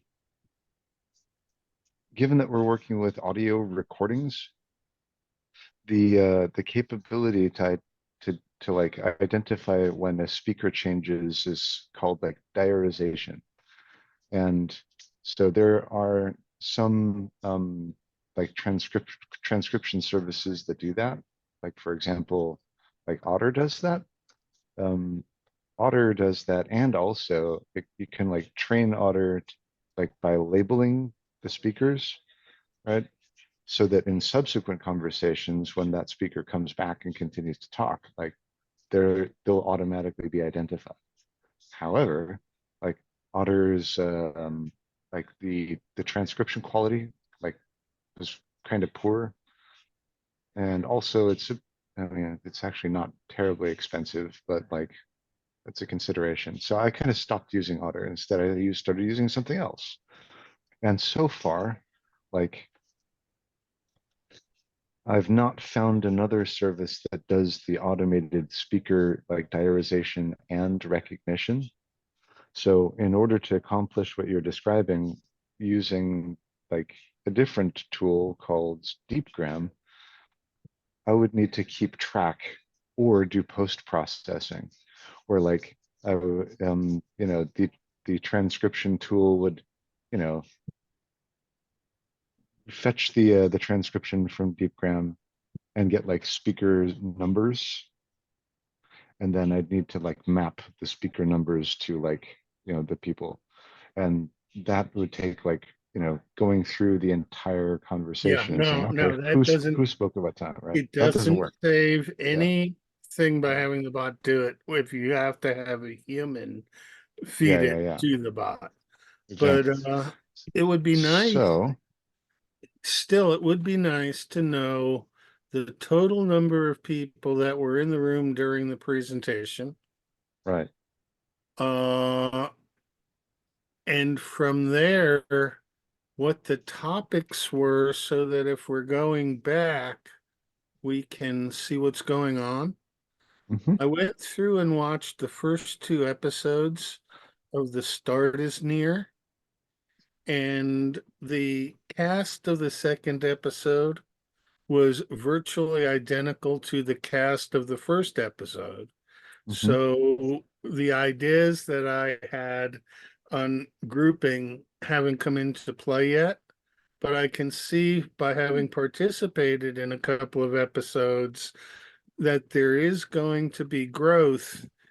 It'll be incremental, but I don't think it's going to be as rapid as Jamin sees it, although it could be. It just, how it catches on and how it's presented is important.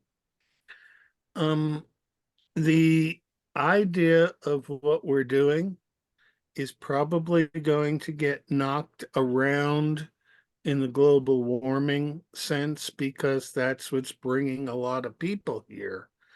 Mhm. But the formats that we use for things probably should be captured in Universal so that we we're not tripping over different formats Mhm. later on down the road.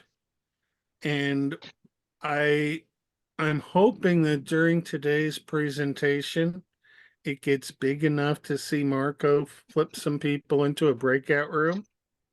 Because I want to see how that works and how which people are broken out and when they leave on topic, how long it takes for the conversation of the remaining people to get up and going and back on topic.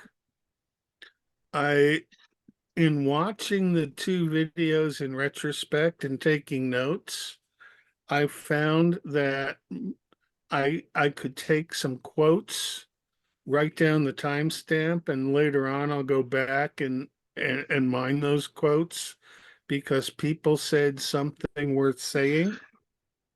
And if we could somehow flag those points where we know are important, Mhm. they can be captured in videos that can be put out as branding of the whole group and the concept of Chizzy. So that part is okay.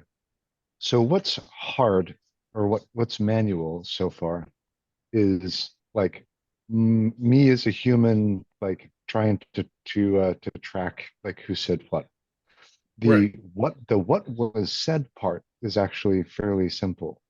Um, so the technically, like, just to describe the process, like what what I've built so far, you know, you you have a recording, um, and I'm doing a local transcription on my PC, on my computer, and it in order for it to be free, and so I get chunks of the recording that can then be processed in a short enough amount of time, given the amount and within the available like memory resources of my computer. So process like say a minute, 90 seconds at a time. So then you get like transcription. And that transcription is statements, right? So you'll get a file, it's like a JSON file that consists of the start and stop time and the text that was transcribed. So then I do some reformatting in order to like put the data into a format that like can later be extended. That's sort of like an intermediate step, and just so there's that. But given that information, then it's like a JSON object. There is like speaker name, speaker number, all that kind of thing is just bunk for now, and a tag for what the source recording, like the source of the recording, so I can keep track of that, and if I want to go back to it, I can. But I take that information and I send it to OpenAI, and I'll ask things like, here's a block of conversation. Give me a summary. Tell me what the key ideas were. Generate a set of tags. That's just stuff that's kind of easy to do. And then it will return, the JSON, the enhanced JSON objects, right? So for each block of transcriptions, you get the summary, you get the key ideas, that kind of thing in the first, JSON object. And then like, if there are corrections, like corrections to the text, like it'll do that. It can ask it things like, if there's personally identifiable information or a risk of that, like, ask, so you get some enhanced transcription objects back, right? The prompt or what you get back depends on what you ask for. So the thing about like, asking generative AI for stuff is what you're able to do using JSON mode, right? Is you can specify what kind of content you want in the fields, right?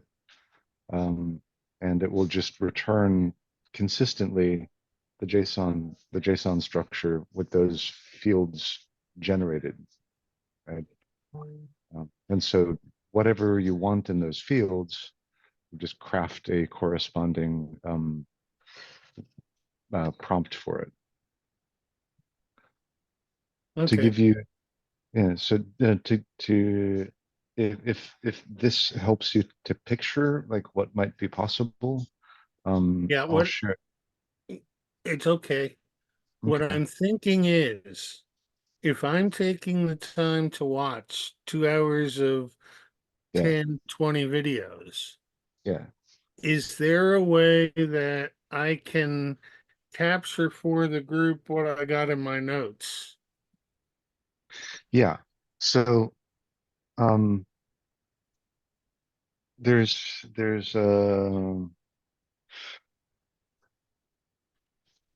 so the use case that you described before, it's like, oh, I noticed something important was said, right? You could imagine, say, like, the group generating information that would be useful to then like tell maybe the AI, right?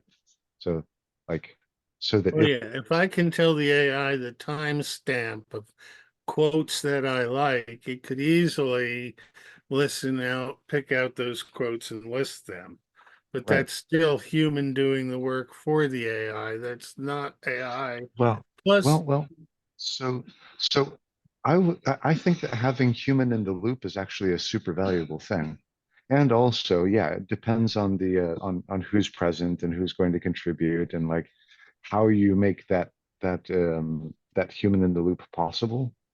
What I am trying to do is to create the ability for people in the meeting to opt into like contributing notes in like a you know, like a multiplayer document that could be like Google could, there's like other tools out there where you can just share a link and people can like take their own notes there. Oh, not Right. only that, but she could Yeah. also have a presentation, have a 15-minute quiz that you can see if people can match terms to their definition, answer true false questions, and maybe fill in a few blanks. And Right. we can start monitoring contentability. See, I'm looking at replacing the education system with something that actually works. And I'm looking to start it with young people and old people and see if the young people can look at things with a different perspective than what we're taught to look at things in school. Mhm.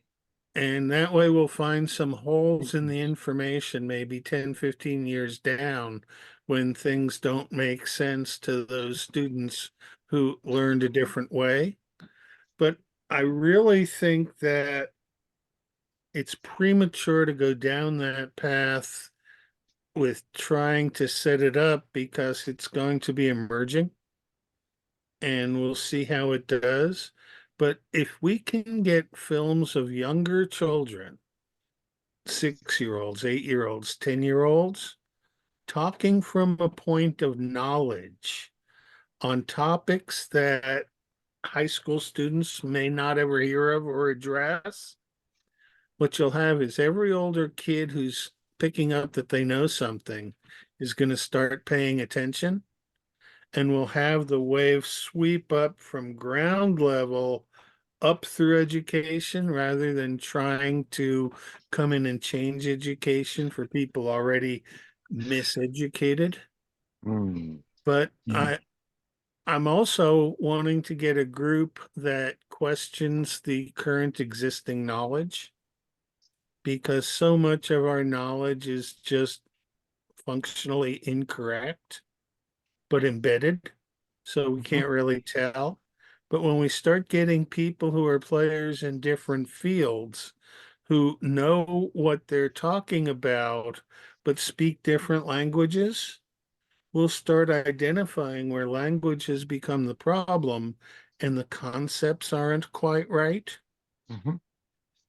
One of the things I like here about, go ahead. I'm noticing that Yeah, Jacob that's, had his yeah, hand up. I was just Yeah. wanting to say that I don't want Jacob's hand to become irrelevant. We're carrying on here. Did you want to touch in, Jacob?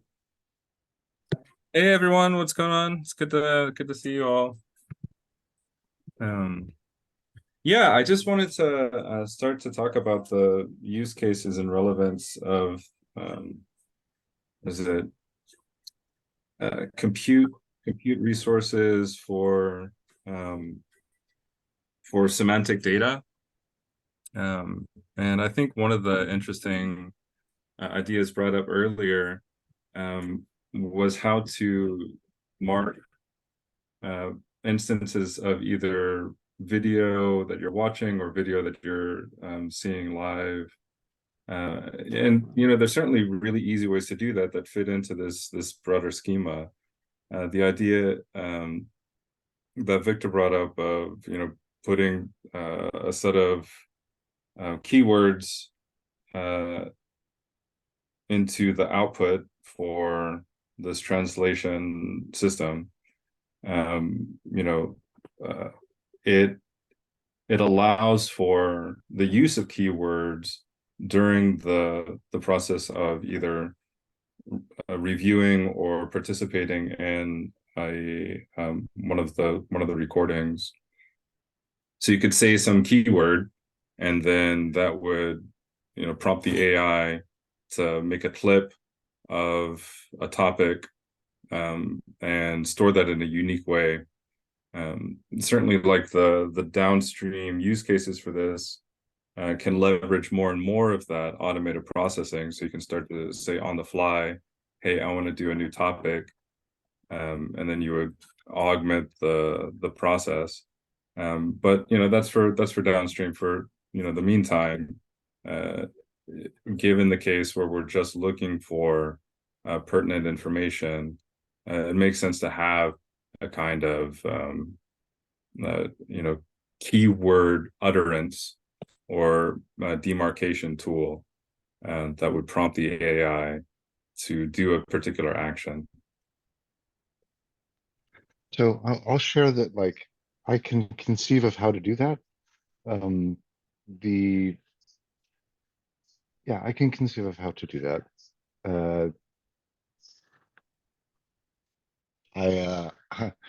So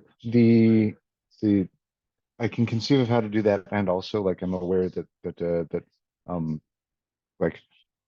it will probably take me some time to be able to build out those kinds of features. I'm imagining a world where the code base is like open source, and where we can like have many contributors to it. And it's always the way libraries of this stuff. Yeah. So, and I think that is partially possible in conditions where, like, the sort of first version of the thing, is producing outputs that are valued and, meaningfully different, and so, like, gains attention, and therefore, like, forks off into something that can hold that broader range of contribution. So I think that the thing that I'm building is more like maybe the thing that can be demonstrated. It's like a proof of concept sort of thing. I could And Mark, see. yeah. Oh, go ahead. Let me unmute myself. Hey, welcome, Mark. And let me see if this doesn't answer some questions we have here. I'm going to screen share real quick. This is data I haven't accessed before, but I think this is last Friday. Everybody's name, how many people were here, the number of minutes they stayed in the meeting.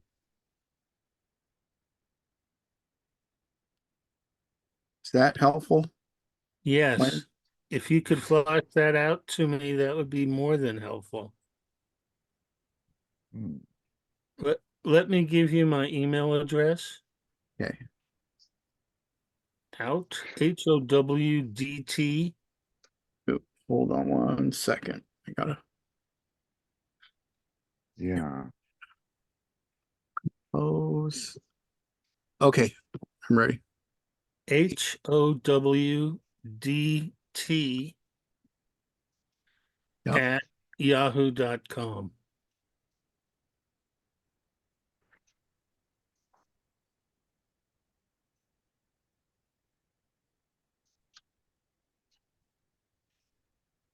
Okay.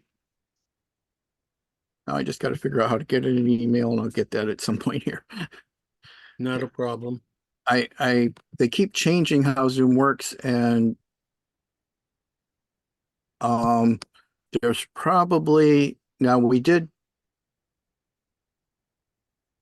sometimes what happens, the meeting cuts out, so there might be two portions of it over that time, when it gets down, but yeah. All right, I'll get that to you by tomorrow.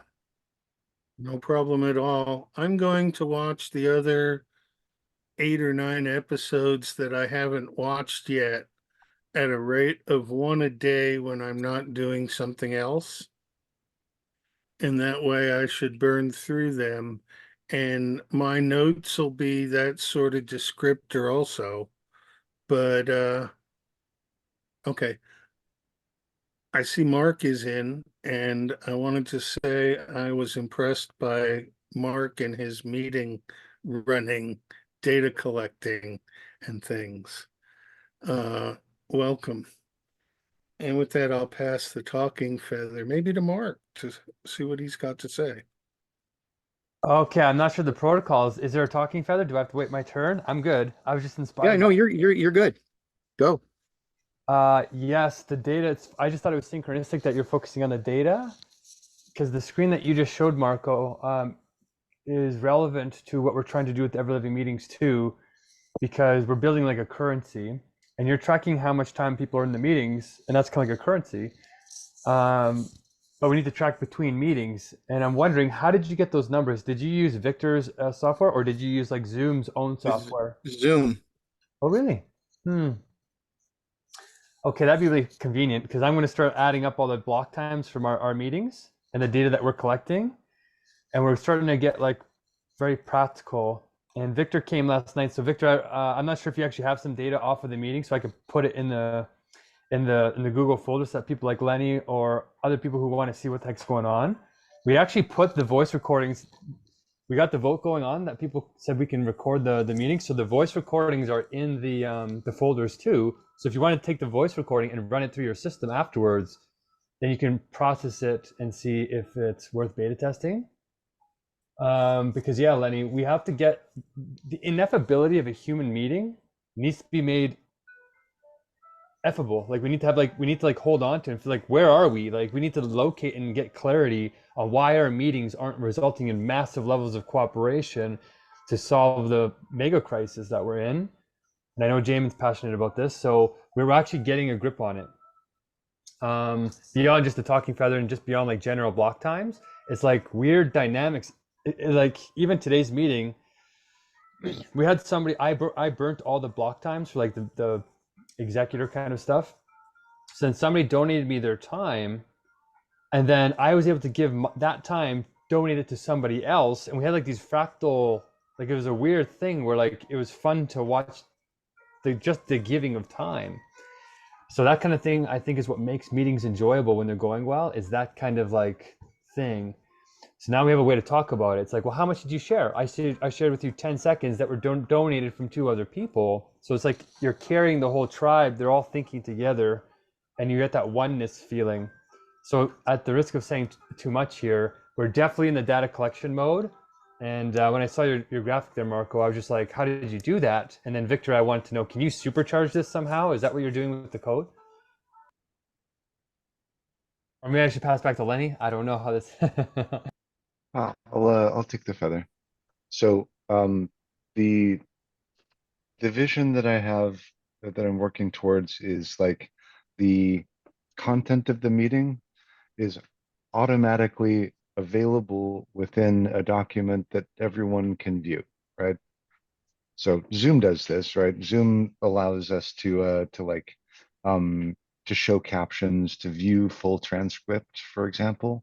And you know, if I open the full transcript, I can see that Victor is talking, and I can see that Victor made utterances at certain times, right?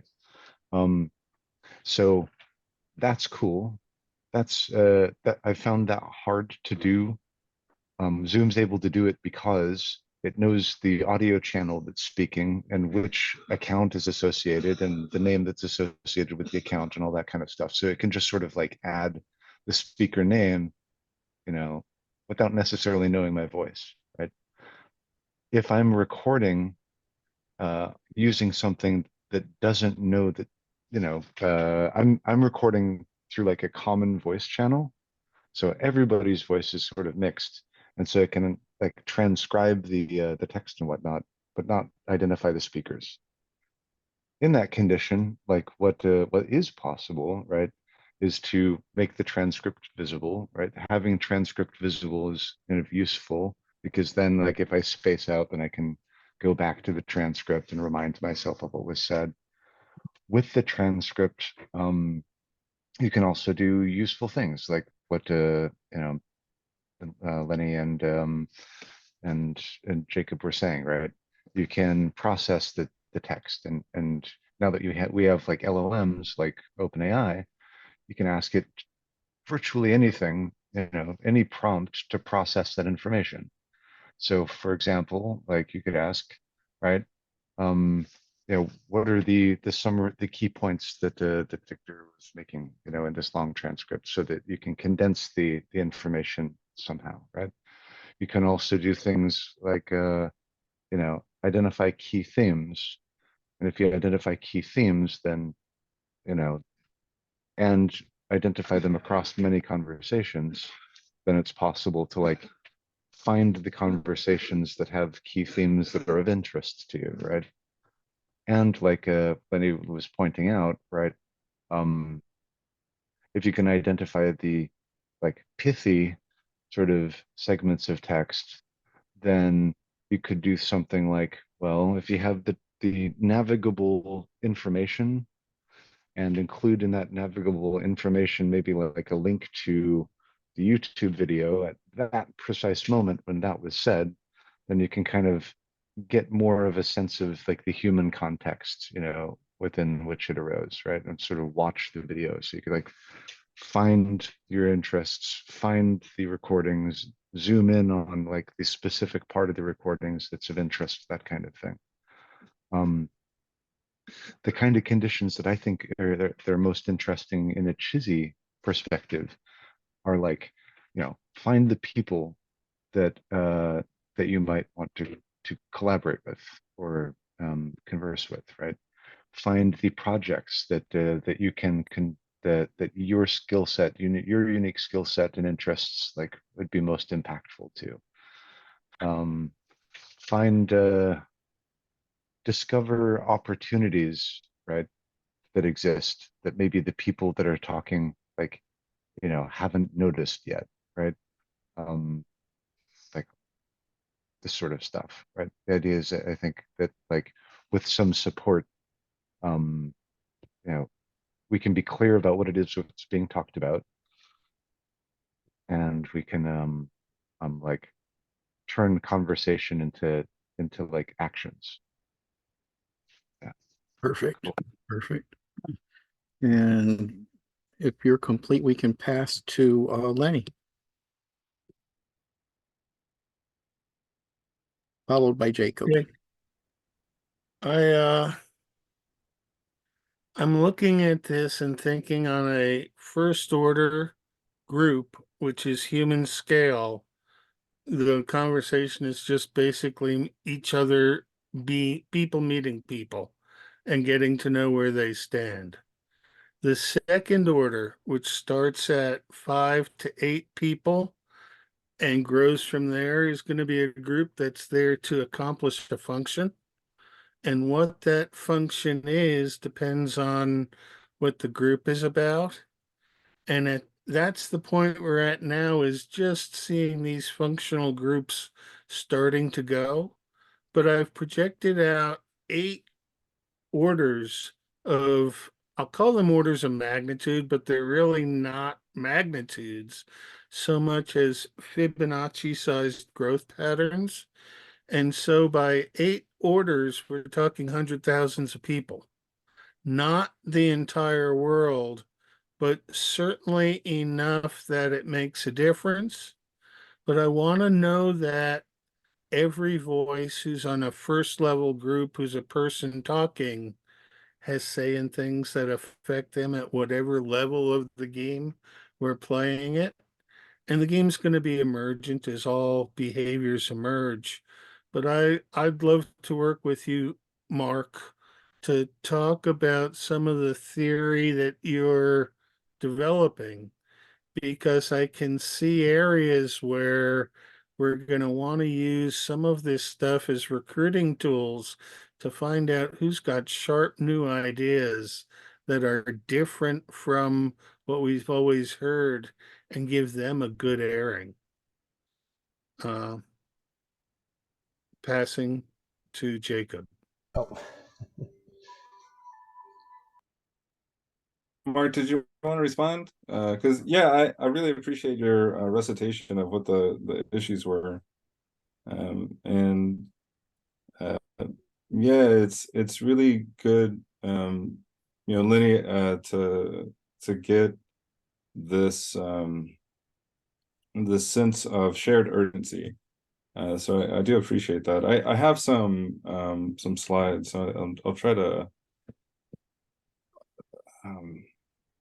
share my screen. If it's possible, Marco, are you the host for today?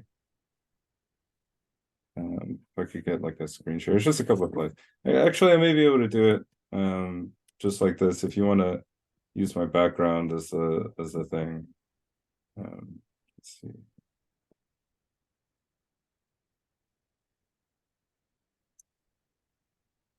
Well, the main idea is how to leverage these media that we find ourselves a part of in a way that catalyzes the state of nature from which we all arise. And I think if you check out this figure, this is the idea of like a network. Oh man, it doesn't. Well, I see one of the things is a little cut out, but that's fine. It's the construction of a computational network describing the key elements of interaction between very large but bounded interactions, very large but bounded sets and interactions within elements of that set.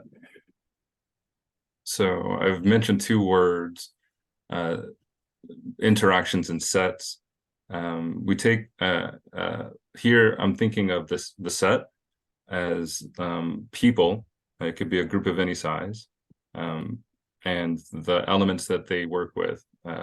So P and E is the elements of a set. They can exist here on the dimensional sheet for visualization. In reality, and we can get to this, they're a high dimensional structure that is, it can be embedded into a high dimensional structure. So the elements are also a part of this network. And those can be things like, trade interactions or productive resources or values or any element within an expanding ontology. That is the scope of things that people are talking about. And then you have the interactions between them as distinct interactions, like to give or to take, or whatever. So one of the cool things about this is that it provides a relief on real world interactions that symbolizes that presents those interactions with symbols. They're not it's not a pipe, it is symbols of a pipe. And it turns out that if you use these symbols to represent interactions, then they're both understandable to people as well as understandable to machines. And so one of the cool things that we can do with this translation system is to build these types of networks.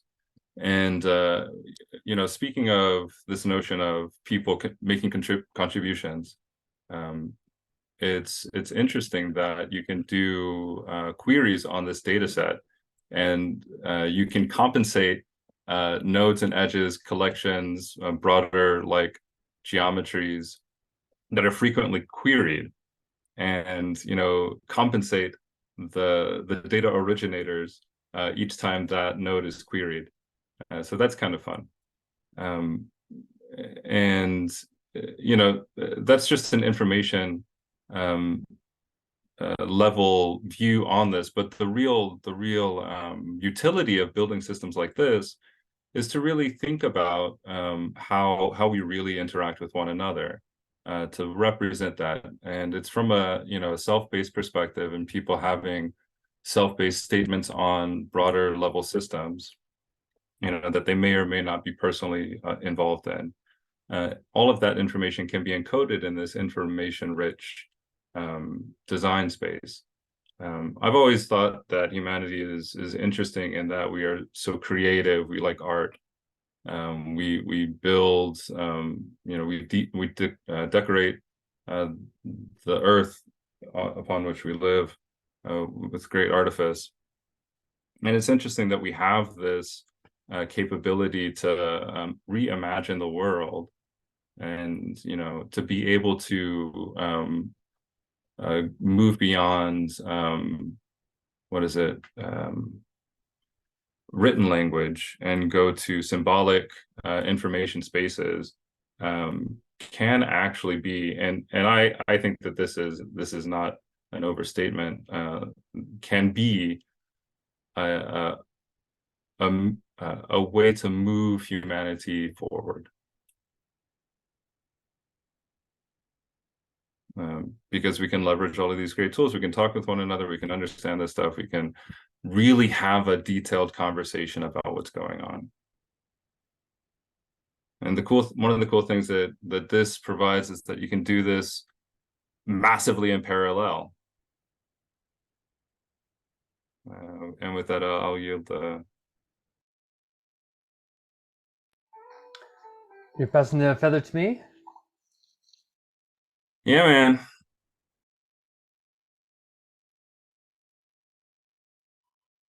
Oh, I was muted and unmuted. Sorry, I muted you by accident. So I'm like, oh, I'm confused. Is that a sign? Is that a subconscious sign? Yeah, I was trying to lower the hand. Okay, so what came to mind immediately is first off, Lenny, yeah, all your comments that I saw when you were in our chat there 100% resonated with all of them. And in terms of the model that was just proposed here by Jacob, what came to mind is I wonder those non-human entities, I wonder if we can frame those in terms of the 11 life areas, and then like every good and service kind of passes through those life areas or some combination of them. But all of it needs to be measured in time, I think. And the currency needs to be time because time is the universal. So I wonder what you think of factoring that into the graphs, that when a machine is trying to compute what is like fairness in terms of exchanges and the real resource-based economy, if we can thread that in, especially as we scale up. Because you're right, Lenny, there's a woman, like right when you finished talking, the reason why I raised my hand was because there's a woman who just came to an Ever Living meeting last night, her first one, but I've known her for months now. And she has a model called NGG, Natural Global Governance. And she also divides up those layers of like scaling into like continental and then into like national, and then like it just keeps going down. And I guess, I'm curious about the 8 that you've chosen and why it doesn't align with the 6 degrees of separation. And I wonder if I connected you to her and we started getting ready to scale, because I think we have the nucleus. Like I think we're getting consistent 8s and 9s. And today was the second meeting where we had actions resolved. And we had 3 actions come out of it. One of the actions was for me to come here and support Jamin, because Jamin came this morning. Another one is that a woman she's going to go do something. And anyway, we have to get these to-do lists that come out that then get checked at the next Ever Living meeting. So when somebody comes to the next one, we're checking what happened since the last one. We have this continuousness that goes on while the meetings are innovating in 12-hour iteration cycles, right? Because we have one meeting and then 12 hours later, we test the concepts with the next group and they get feedback, and then we create new ideas and we improve it with the next group. So while the group is innovating, people are away from the group achieving those tasks to come back and say, okay, here's how it integrates into the short-term, long-term, intermediate-term goals. And at every level too, how to have that. And while you're scaling the groups, I think what's going to happen in the hierarchy is if we don't get the universal meritocracy settled out like right now, it's going to turn into the thing it is now, because it's just going to be egos competing rather than universal logic. And it's like right now, I just want to say last thing here is right now what I'm watching is like the elite sort of like power class, the people who have privilege in this sensuous reality. They're vying for who's going to sit on top. Like they're just trying to recruit people so that we can put people to work and make sure that their voice is always heard, right? So that's what you do when you're in a prisoner's dilemma. But that's why I think we have to start taking these Pareto adjustments and start adjusting for, in those graphs of exchange, we have to start adjusting for 6 categories of privilege, as well as measuring them to time. So Jacob, I don't know how much of that is feasible, but if we take the universal themes from Victor's super AI, we order them in terms of 200 universals, then those 200 universals are the meaning makings that happen in those 11 life areas. And as long as we adjust for them, then the exchanges of value stays equal, even though we have a hierarchy. Because hierarchy is just a sensuous difference, even though we have a super sensuous similarity. So Lenny, I'm very curious if any of that clicks too. But yes, go ahead. I'm passing the talking feather. It does click in some ways. It doesn't click in others. And the idea that I was thinking is that everybody needs to be personally responsible. But when we get to really large groups, we're representing each other, and that personal responsibility has to include hearing the objections of voices that have gotten overridden in the group sense, because groups tend to exclude what they don't like. But the solutions are going to come from individuals that are the outliers in the curve, and that rewarding folks who bring up a new topic that nobody has thought about in a certain way, or who can bring together 4 or 5 different topics in a form that makes sense. What I want to do is I want to question the knowledge base, but that can't be a project that everybody works on. I'm going to need people who really know their own knowledge well, and people who have no idea of the knowledge base, so that when people are saying the same things using different words, or saying different things using the same words, those can be resolved right away and get the semantics issues set aside, because otherwise people go back to the groups they represent saying, well, we got an agreement, when the agreement was to bypass the argument altogether. There's going to be some real arguments out there, and rather than trying to collect a group of all the same opinion, we should have a group of such diversity that when somebody comes with something new, there's a go-to person to run it by, to just see that it makes sense in the whole. Because I'm afraid that we've got concurrent narratives and paradigms that are similar but different, and that maybe we're not all in the same world, but the project exists within the narrative that we've created.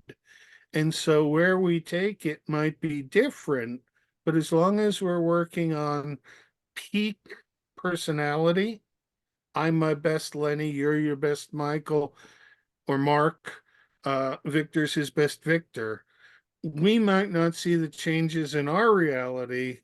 They will occur in parallel realities and bleed over into this reality as the whole climate changes. Okay. Thank you. Yeah, I'm just letting that.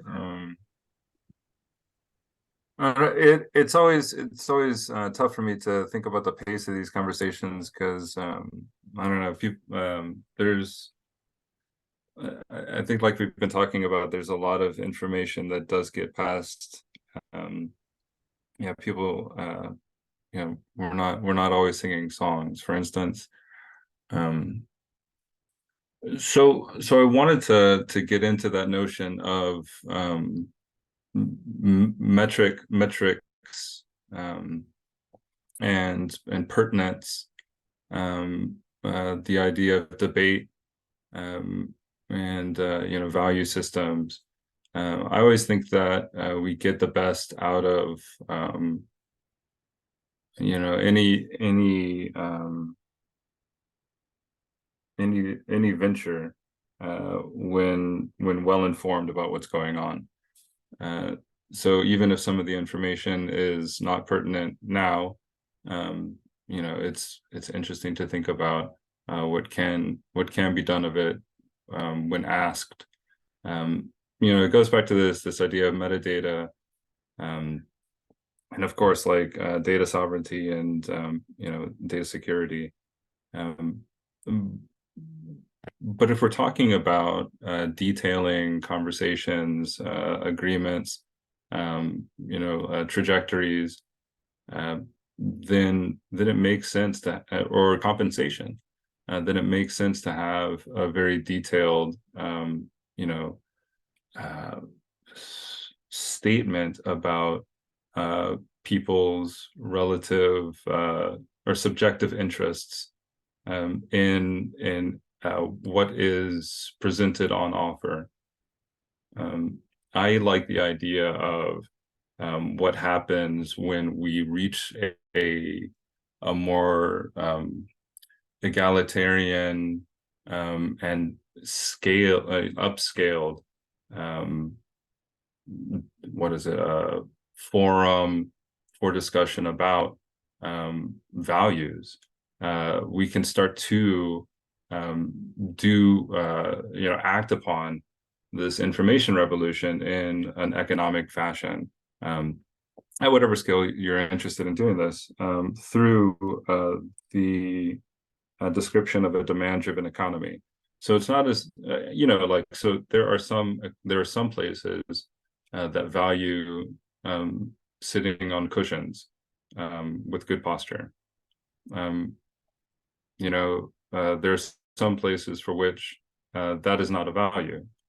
And I think it's interesting to start to, when we talk about building utopic views of interpersonal interaction, I think it's very useful to have at the forefront of that a statement from each person as to what constitutes a subjective utopia. And from that, we can start to think about natural collectives and natural synergies, where people are acting towards the benefit of their counterparts. And this is not something that needs to have like a total adoption thing, but I think it would be nice.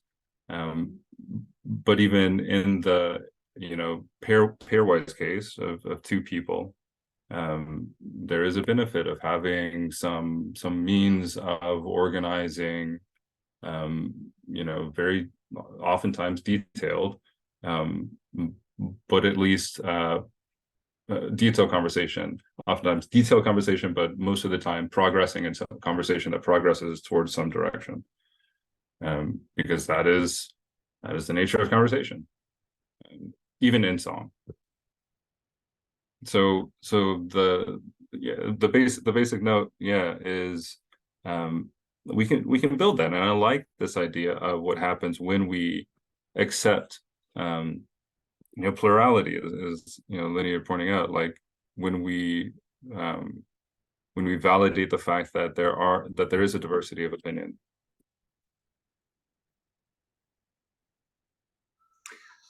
So I don't know if anybody wants to jump in before I chat again. I know I'm very curious of Danny's stuff, because I want to start getting like practical, like start measuring and doing stuff, and then testing it tonight, and then testing the next one. Like I just want to get things going and supporting anybody that wants to help.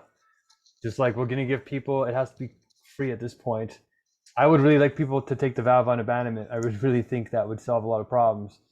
But in terms of the content of the discussion, I think is what you're saying, Lenny, and what you're saying just now, Jacob, right? Did I get that right? Because a meeting has like a form and a content, and so we need to master both of them. And so the form is kind of like, there's two parts to the form. I think it's like the time and then the order of the speaking and the sharing. So how long is this the sharing, and then what's the order of the sharing? Those are the two main characters of form. And then the other one, and that has to be fair. And then the other one is the content, which is like a triangulation process of making sure that whatever the meanings are, we're not speaking past each other, but we're seeing each other clearly and meeting each other on that ground, so we can have agreement and we can resonate and we can actually trust each other. So that process of triangulation in the content is where the Hegel stuff comes in for me anyway, because you can't define anything clearly without at least three structures, right? The principle, and then the opposite, and then the sublation or the integration of those two as a new whole. And then that negates itself and it keeps going, right? So if we organize all of human knowledge in one system, then we have an absolute ground of definition that is no longer this turtles all the way down where there's always this sophism where you can squeeze out of the meaning of your words. Like, no, what does your word really mean? And we can finally solve that for the first time. There's absolute meaning for the first time, scientifically proven, not authoritarian proven. It's the necessity of how our cognition works in the first place. It's the universal. So this universal logic is what I'm calling it off of Hegel. And so all conversations now, what we're hoping to do, and then Victor, I was hoping you could do this with the listening software, is if we're going to be organizing to themes are just universals, right? Or generalities. So there's like 200 of them across the sum total of human knowledge, and they're all organized into triads. And anybody that comes into a meeting will be in one of 5 positions on any one triad. So they'll be in the abstract first, it's called abstract understanding, or they're in the opposite of that, the process moment, or the second dialectical position, or they're in a gradient, D3 we call it, or they're in the negative unity, which is the moment of becoming, or they're in the positive moment of unity, which is the actual sublation. And that actually links to a new concept while also integrating the ones below it. So all positions are really in those 5 on any one topic. So if you think about a topic has an inner definition or a bunch of inner moments of contradiction. And then it also has a vertical orientation with all the other concepts. So for instance, if somebody comes in and they're saying, you know, the topic is family, does the state, what's the relationship of civil society to the privacy of a family, right? So in civil society, you're supposed to be like public, you're supposed to share information. But okay, well, how much information do you have to share about your family? That's like your home, right? So those tensions are mediated by topics that are situated in a system of topics. And if that system is coherent, then you can actually get consistency and consistent agreement because the definitions are reinforcing. There's no weird, oh, that word is defined this way, oh, that word is defined this way, or that topic, and these topics don't, how do these fit together? Hegel solved that problem. And I feel like he did it on the most important topics that are all in contradiction right now, ripping us apart. So I feel like in terms of the content, that triangulation process, having that mapped out so that like we could even have a map. We have people in a meeting and then we have this map, they'll start talking, then all of a sudden they'll hit a nuclear dialectic, one of these contradictions, like let's say men and women. Right now they're ripping apart, right? We got feminists, we got MGTOW, men going their own way. So they'll start talking, they'll discover, oh, they'll discover that there's a contradiction here. And then we'll highlight on the map, oh, here's where they are in the universal structure of meaning. And actually, if they keep going, they're either going to go down or they're going to go up to resolve this. So normally they go up first because then it gets into politics and it gets into history and it gets into a whole bunch of more complex topics. And then you are in spiral and it doesn't go anywhere. So what we want them to do is say, okay, here's the conflict. Don't go up anymore because you don't understand the words you're using. You're just going to start talking past each other. So you might as well go down until you find the absolute meaning. And then, oh, at some point, they'll eventually find the real root contradiction. And then they'll sublate that, connect to pure being, and then it'll rejuvenate the truth of the content. And then it'll situate the moments in the right order. And then it'll make sense to them. So I think in terms of content, that's something that might be productive. And in terms of form, I think we got it with Ever Living Meetings. I think we have the order and the time thing down. Okay, so go ahead, Jacob. Did that hit anything you were saying?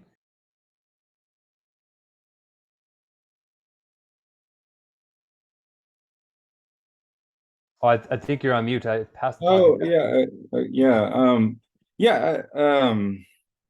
I would wonder if people wanted to check out our IQ Wiki link because it's so apropos. In this case, they're taking a 9x3 narrative logic, and I think you had mentioned Mark and this is also built into triads. Right, yeah, it's it goes through this whole it's so interesting. I didn't realize there was such a following to like this style of like structured conversation. But the link takes you to a forum for organizing conversation along these structured paths, and the app is built in a way that it encourages people to continue through the path from conflict to resolution. And the idea is that people then collectively work out, larger and larger conversations. So I just thought I'd throw that out there. Typically, I like to work in massive parallel, and I think that ontologies, are heuristics. It's a model. All models are bad. Some models are useful. All models are incomplete. Some models are useful. But yeah, so I like an expanding ontology, and I think that we can start to handle that system, because we can leverage, these AIs. I think it's a really interesting space that we're in. I'll drop one more link before I pass the feather, and it's to the I got Victor to sign off on this one.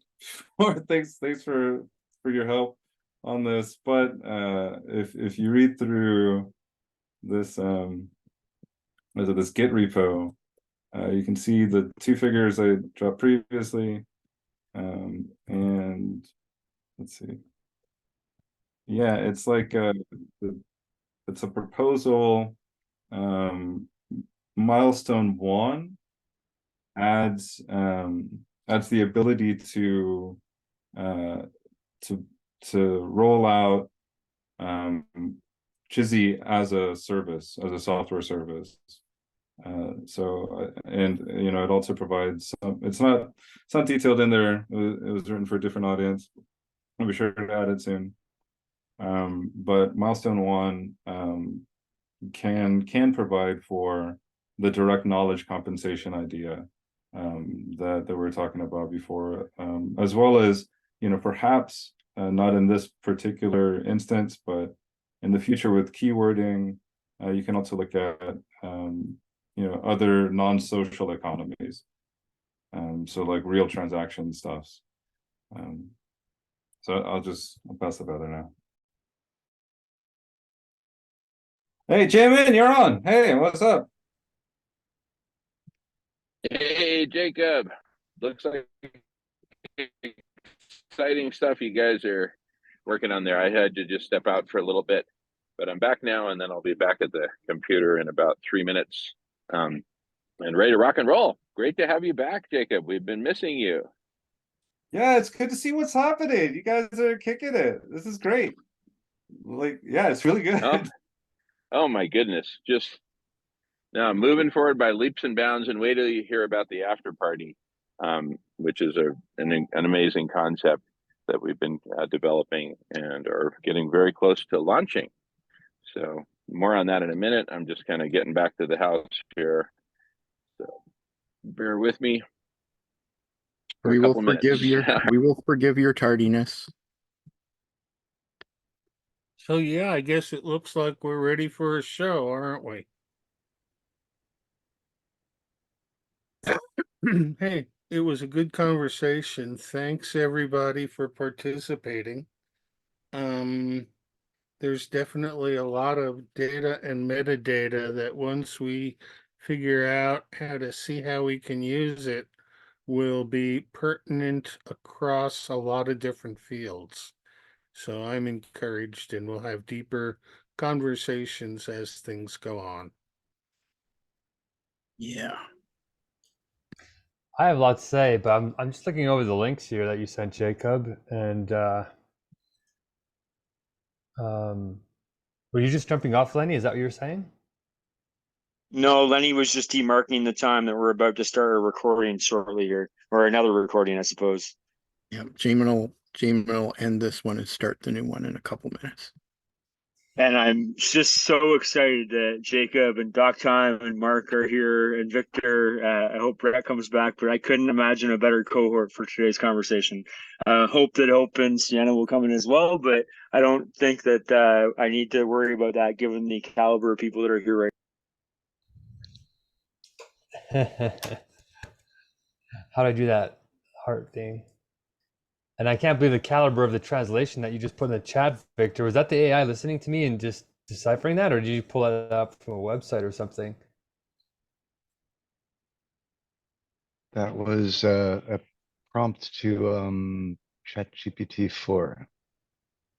So I just asked it to expand upon the triads and the moments, and I pasted in the transcript that you'd given. Sweet. So like, this is the kind of thing that I think would be really cool. If you have a transcript and then you have the ability to, like, someone suggested, like, give some kind of a command, right? Yeah, collaboratively within the document that we're all working on, you could just like paste in a prompt or a question and have it back, just populate with a response or something like that. A collaborative kind of element of it, of like, what the hell was Mark talking about? I don't know anything about like triads or these moments. No, I kind of do. At least enough to, like, We ask did some too, questions, Victor, right? at one point have the ability to like basically run through an audio transcription of these conversations and then Yeah. generate some kind of thematic output, even though it wasn't totally accurate. And I know we had our critiques. So yeah, you got me. But I just want to remind people that don't know about Oh, that. yeah. Like, we have tried this before, and I hope that we can do something with that here, especially with all the beautiful brains here. Yep. Not far away from that. It's basically like the okay. So like hearing that, Mike, it's making me like, all right,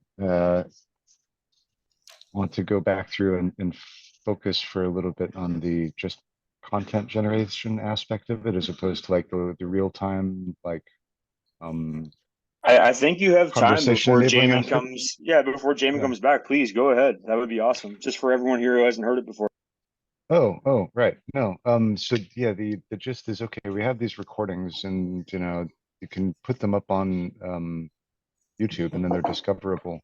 But simply by like having processing of the transcription into a short form blog post or something, it may make it. It's one way of condensing information and then leading people to the discussion.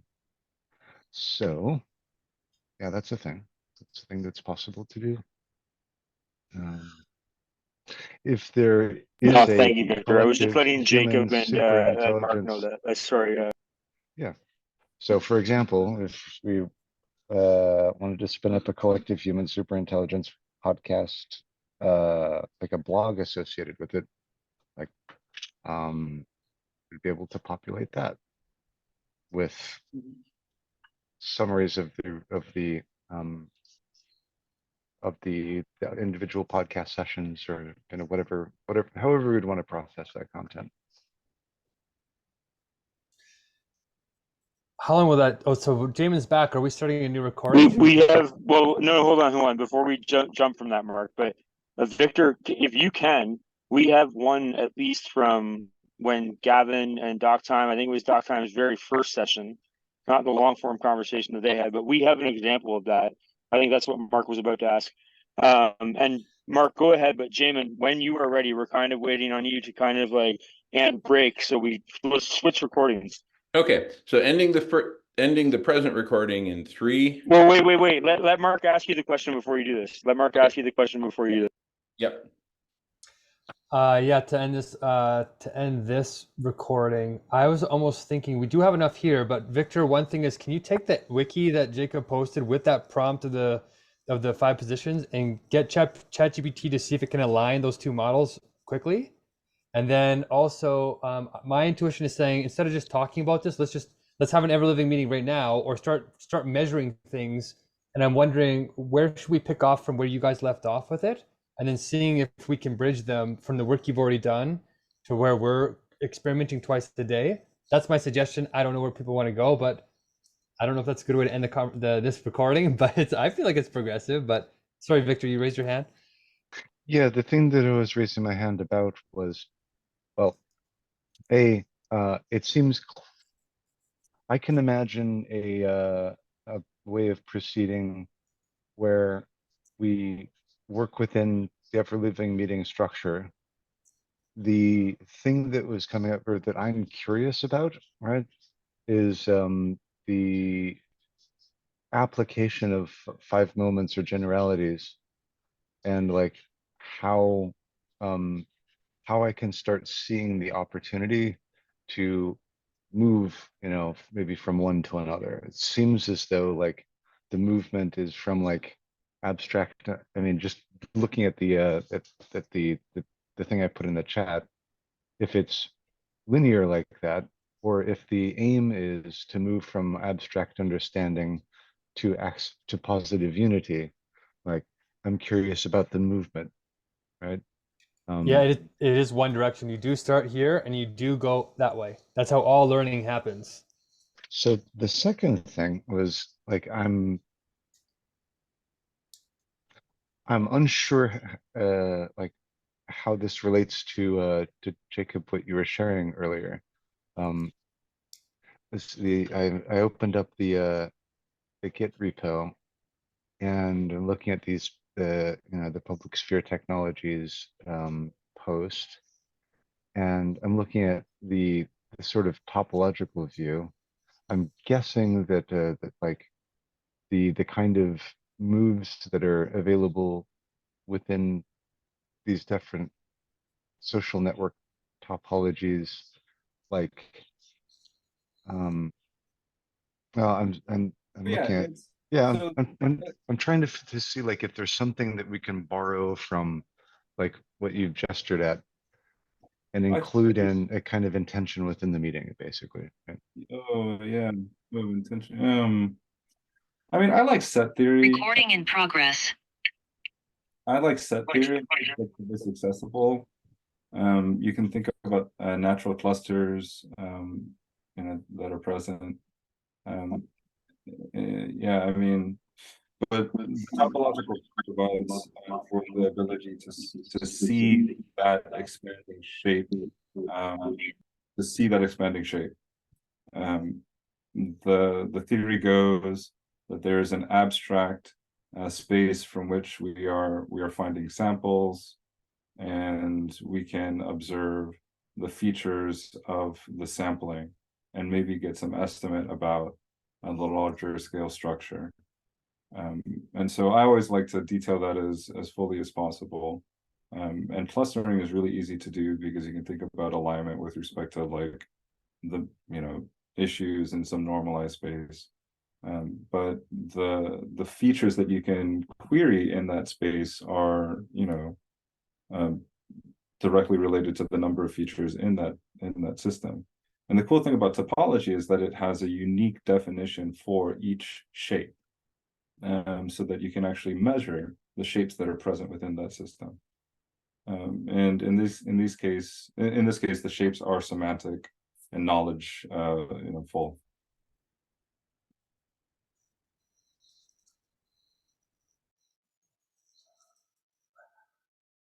Welcome, Hope. Yes, are you passing the feather, Jacob? Okay, and yeah, welcome, Hope. I ditto that. In terms of set theory, I just gave a talk for World Logic Day on this, and you can think about the base meaning, like the meaning of which all meaning rises from is the set of all sets, right? It's the universal set, or the singular, or what is it called? It's called the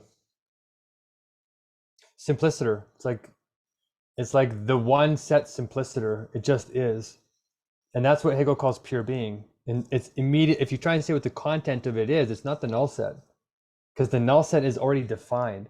This is the indeterminate set. So the immediate indeterminate set is the universal most abstract set there is, because it's boundless. And because it's boundless, it actually continues itself into all other sets and defines them while also making them discrete. So it's very interesting that in the Phenomenology of Spirit, Hegel describes each movement of consciousness as a shape of consciousness. And the shape, I think, is a Klein bottle. It's something like a Klein bottle or a Mobius strip, where you start with the first, which in your wiki, I think it is the triads there. It's like mystery, true, false. So mystery and true and false are the first position. Falsity is the dialectical position. It's also a second falsity up here as becoming, and then you get the mystery and the true happening again as the true sublation. And then it says at the bottom, open competition. It starts over again. That's exactly what it is. It's a set of sets that circle back on themselves, where the set, the macro set, also grounds its own self. So I feel like we are talking about the same thing, different words. But set theory is seen as a mathematical structure, but actually it's a qualitative structure. Quality develops itself before quantity. And what Hegel does that's brilliant is he shows how this one abstract universal, which is the ultimate, is less than, like, quality is like more concrete than being. It's like being is, if you don't have being, you don't have anything. So in some ways, he derived the qualities of mathematics off of pure quality itself, completing its own self. And it has to overcome the bad infinite version of itself to achieve its genuine infinite version, which creates independence. And then from that independence, you start getting plurality, and then you start getting quantity, formal quantity, and then you get mathematics from that. So all these metaphysical determinations sound like they're totally useless in everyday conversation.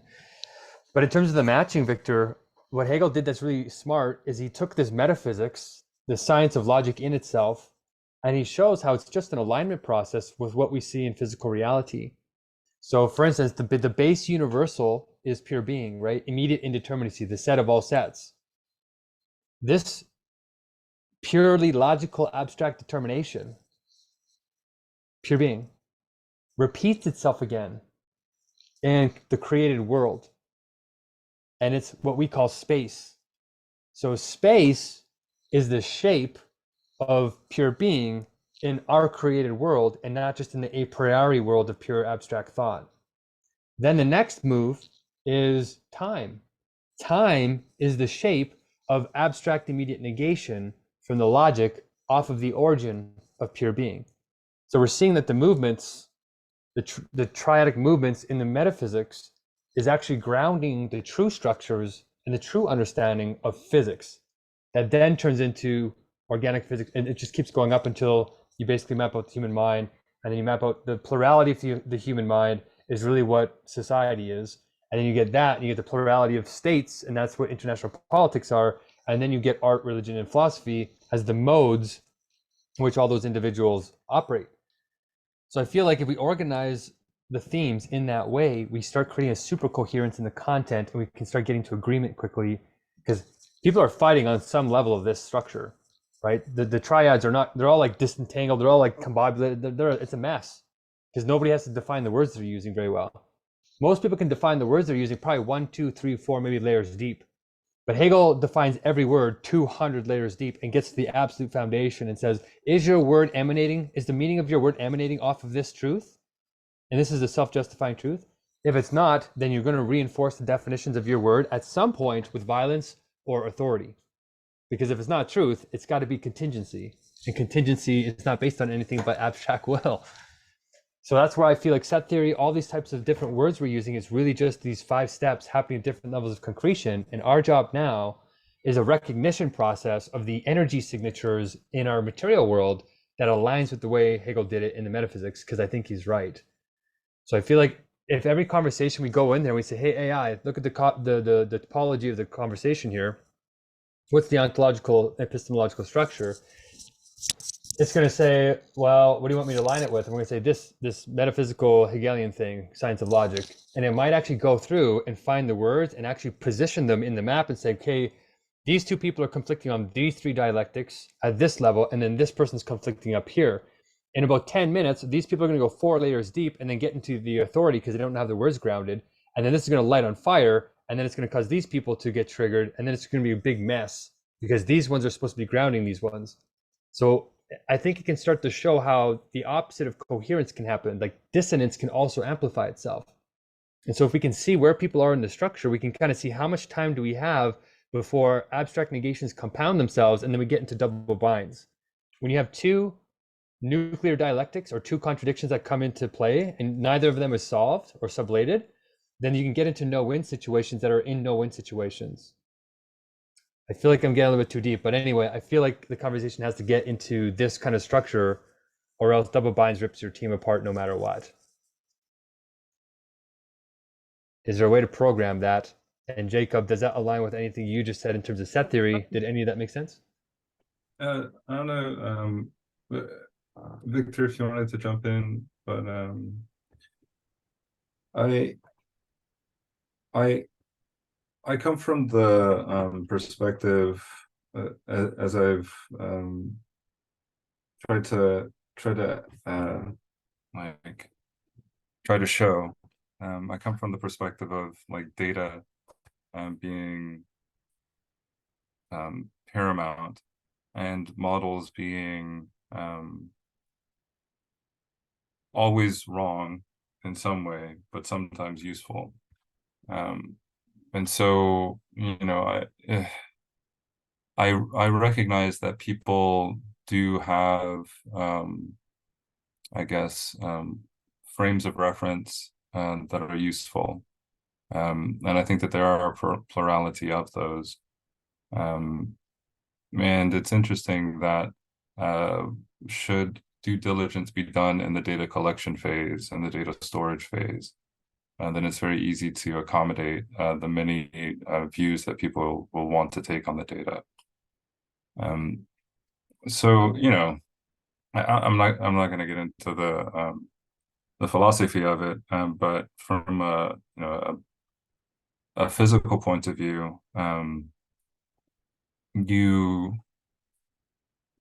mediate the issue of Shoot, guys, I have to take this call. It's a legal thing. Jacob, hopefully I get the recording from you. Sure. Go ahead, strengthen the journey well, Mark. And Jacob, when you're ready, Victor did raise his hand on what you guys were talking about. Well, I guess I'll just be quick. You, from a physical point of view, meaning is created by the blurring of details. And so, you know, you can abstract the things that people sit on as chairs. And that is a way of assigning meaning to the details of things that are there. You know, there are other ways of blurring information. There are other, and you know, I like to say, from the perspective of a photon, does a chair have the same chairness as it does to people? No. People blur like the things that we think of as chairs in a particularly chair-like way. And a photon would blur things that are like chairs in a way that is very similar to tables and households and other things. So you impart meaning onto the details of the world, and certainly it's the case that entities that are self-similar, those that are of the same, you know, group, body, etc., species, will tend to have a similar outlook on things. And I think from the perspective of like this crisis that we are absolutely under, it's really nice to get that detailed, plural, full, you know, democratic enunciation, and then to, you know, utilize your own schema when taking to understand it and interact with it. And there's a lot of things that you can do with it once the sampling that we take of this, you know, this abstract space, because yes, like the total space of the human enterprise is a thing. It's a bounded thing that expands, whose boundary expands through time, but it's a thing. You can't see all of it, but you can see some of it, and you can start to record some of it. And if you can get a sufficient sampling of that space, we can start to leverage these really great tools from computational systems and artificial intelligence to understand one another through this this interpersonally detailed space that is conversation in, you know, in some kind of symbolic form, kind of like another writing. I'll pass that baton. Victor, go ahead. The point at which I raised my hand was where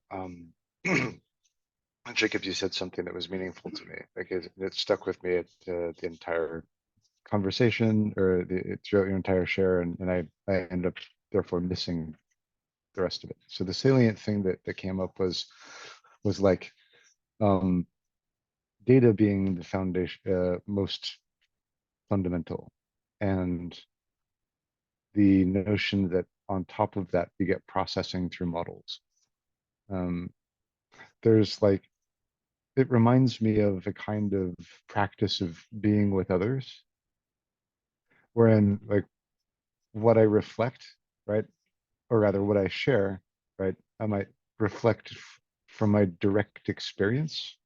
So I'm noticing these thoughts about data, or I'm noticing like that hearing you, my stomach is feeling more nervous, or like, you know, the sort of direct sharing from direct experience, the data, right?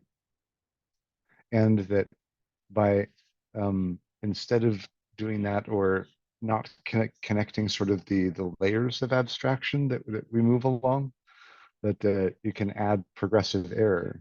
And so where Mark was speaking to, like, it sounded like going down layers or something like that, but there seemed to be some kind of a correlation, and it made me think of well, yeah, what was coming up was like, is there a way of approaching conversation where, you know, we can move along these layers of abstraction or models in a way that's fairly crystalline and replicable, and therefore like you know, not in minimizing the introduction of like of noise from my particular models, right? And so looking at the at what little, or with what little I got from Mark's you know, articulation for the umpteenth time, the thing that I was getting was, yes, that this seems like a fairly crystalline model, right, through which to interpret data. The other thing that was coming up is I'm bringing in context of like, so there's the sort of representation, and like this is, I'm seeing Mark's model as one of representation. There's this other kind of model of like manifestation. So representation being like articulation of state, maybe, and like manifestation is of like movement to some new state. So what was coming up is, yes, data being fundamental. Yes, like representation with minimal introduction of with precision and low noise, like being something meaningful. And I think I've met someone recently who's able to speak to the universal of manifestation in ways that for me are seem like a counterpoint to Mark's ability to do the crystalline representation,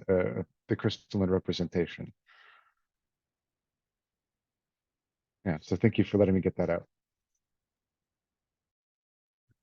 That's killer. I totally I'm glad that there's some, you know, happy to contribute. And I would I would advance that the take that you have of there being at least one representational schema is the process. You know, in some way that is the critical process, like the recognizing of there being patterns and pattern recognition systems, you know, is like the key element there, and building those like the good ones are good pattern recognition systems. That is a definition of, that is one of the measures of its goodness, is it's like what is it, consistency and like describability. And I think that, yeah, as you brought up before, libraries of these things is really the key bit, because you got the data, you get the means of interpreting it, and I want, just to end, I think it is absolutely true that the main difficulty is going to be getting this thing like to be useful. Somebody I was talking with the other night is building a program, an AI assistant that's like a physical video, so you actually talk with it. I suggested that maybe you have like backgrounds as well that can illustrate the things that are important. There are use cases for travel, and so it's like you're talking with this AI assistant. So maybe it's the same way here, is that having flexible front ends might be the best way of building out like what is it, like a user-friendly approach to having a conversation in massive parallel with a very large number of other participants. It would be kind of cool, like here, like you tune into the different breakout room, etc. Like you sort of zone in, have these other ongoing conversations, all of which have some imprint in this broadening data space.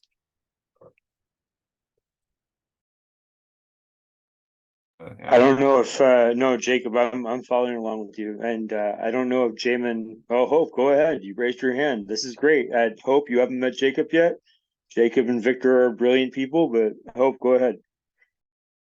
Thank you so much, and it definitely sounds like a lot of brilliant people in this room, and it's just beautiful.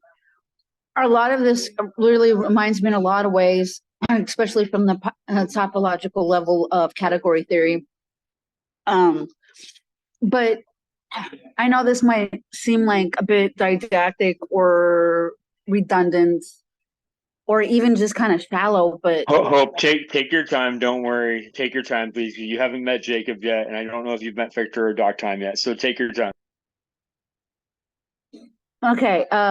No, I just want to add just like a sliver to the conversation, and then you guys can go from there. But what I found like really interesting is how language kind of breaks down over time, and where where the state that it goes, where it kind of gets memed through consciousness throughout time, and then this agreement of what something means becomes so universal, and the impacts of, like, say, these devices and the social constructs and the social etiquettes that we're informing, even from different types of social media, whether it's the language that you do on Instagram or Meta or even X, and how that affects to where in a lot of ways we can be from so many different cultures, but we start slowly saying the same things, as far as, like, for example, one space might be giving a presentation on X, and they call the little bubble down below where you can put information the purple pill, and that should be like a unique way that only a subset of people understand or be able to communicate out. But yet within a certain amount of time, like, say, a year later, if it's done by the right people that have the right influence, you have all of a sudden, you can have people that host the space that don't even know anybody from that other community, and you have the majority of the people that come into a space, and that's how they understand that's what it's called, and they're calling it something else, like, say, a soul bubble. Then they're bringing together the same like their understanding, like they know it's where you put information, and the unconscious just automatically just naturally merges it to where it's now the soul pill that you put it in. And then when you have those two kind of have an influence across the board, all of a sudden that gets memed out past that platform. It becomes a soul bubble across the board on TikTok and Meta, in classrooms, internationally. And then all of a sudden you have humanity agreeing that whenever you give information, whether it be a whiteboard, whether it be through an email, whether it be through whatever chosen metric of dispensing forth email, all of a sudden people will be like, I'm going to deliver it. And then they shorthand it, instead of the soul pill will be like to the SP. Okay. And then everyone kind of gets it. And it's just like this, how memetics throughout consciousness, once it's spread to a very specific way, it has to be done by the right people in the right order with the right mass. But once that takes hold, even through distance, even through time, it becomes an understood, acceptable form. Now, whether it always made that true is a whole different debate, but the language itself becomes a truth that then consciousness understands and acts, and the power behind that as well. And I just find that in a lot of ways fascinating. And I do think in a lot of ways to gain that momentum, it is kind of like a 3 to a 4 point metric of agreement and understanding and passing forward and then holding. And that's kind of like the simplistic form I just wanted to add to that.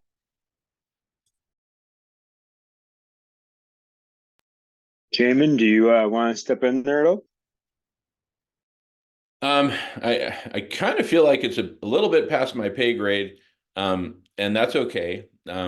I feel like we've got just such incredible intellectual firepower here that's deep in philosophy. I've never actually taken a philosophy course, but I think I can, I can come up to speed over time. But I mean, I could talk about it in my own capacity, but I'd rather let the geniuses keep on rolling. So passing the feather. Thank you.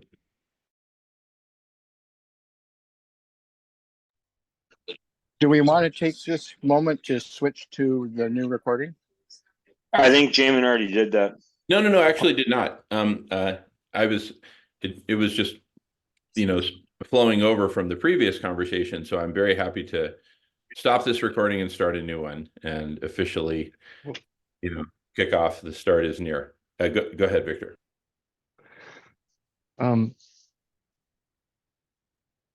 Okay. So I was wanting to is Mark present with us now? Seems that maybe he stepped away. Yeah, he was on a call. Seems to be on a call. Okay. In that case, like the so from my previous share, I was operating from this I was playing with the notion, the idea of building off of what Jacob had said about data being foundational, and that the Hegelian universal like metaphysics perhaps affording a kind of crystalline mode of representation, so as not to add like grittiness or noise when representing one's experience. Like the representation part like seems very important, being clear and being clearly understood by others, and like not adding junk to the representation seems important. The counterpart part to representation is like change, right? So beingness and change, and so the change or manifestation is a frame that I connected with Sama, about, because Sama is I would say is somewhat focused on like manifestation or change. And so yeah, I'm noticing maybe this is, it seems above my pay grade as well. But I think the words are coming, and I just wanted to offer this. Yeah. I think that's on point. Like the you know, that element of change came through, and I think that when we start to you know, provided that there's this data space, what have you, some of the really interesting features are going to be the ones that change, right? It's going to be relatively like, you know, there's some changes that take place, but those are consistent cycles, perhaps. Like there's a game I've been working on called Blasphemy, right? So everybody uploads like whatever they want, any kind of content, and anybody can delete it. There's some tokenomics for that. What you get is, you know, this ebb and flow of themes that are present on the network. Maybe there's some themes that stay on the network. You know, maybe occasionally there's a certain player that decides to delete everything, and then you get this like ebb and flow of the stuff that is on the network from like a 0 point. And you can start to think about the trajectories of information and tracing who deletes what, how quickly, whatever. And that process of looking at how information is flowing on the system may have some like stable dynamics. And again, you know, thinking about what happens when there's a change in these dynamics, you're actually looking at a trend, maybe in propagating through the system, not being blasphemous to many people. Suddenly something that you would have predicted is a sync. They're like, oh, this is blasphemy. It passes the next one, it passes the next one. That's a trend developing on the system, and that's a change in the dynamics. And yeah, it is kind of cool to think from that outside perspective of detailing very large data spaces, how to make sense of it. Certainly people will like form syntheses around topics and build abstraction layers. But also looking at the stable and unstable dynamics, I think is an interesting bit. Yeah, cool thoughts. Cool thoughts. Jamin, you're the host, my friend. All right. Well, is this a good kind of transition point to stop? Yeah, this is probably, yeah. All right. All right. Great meeting, everyone. Starting a new recording in seconds. Ending this recording in 3, 2, 1.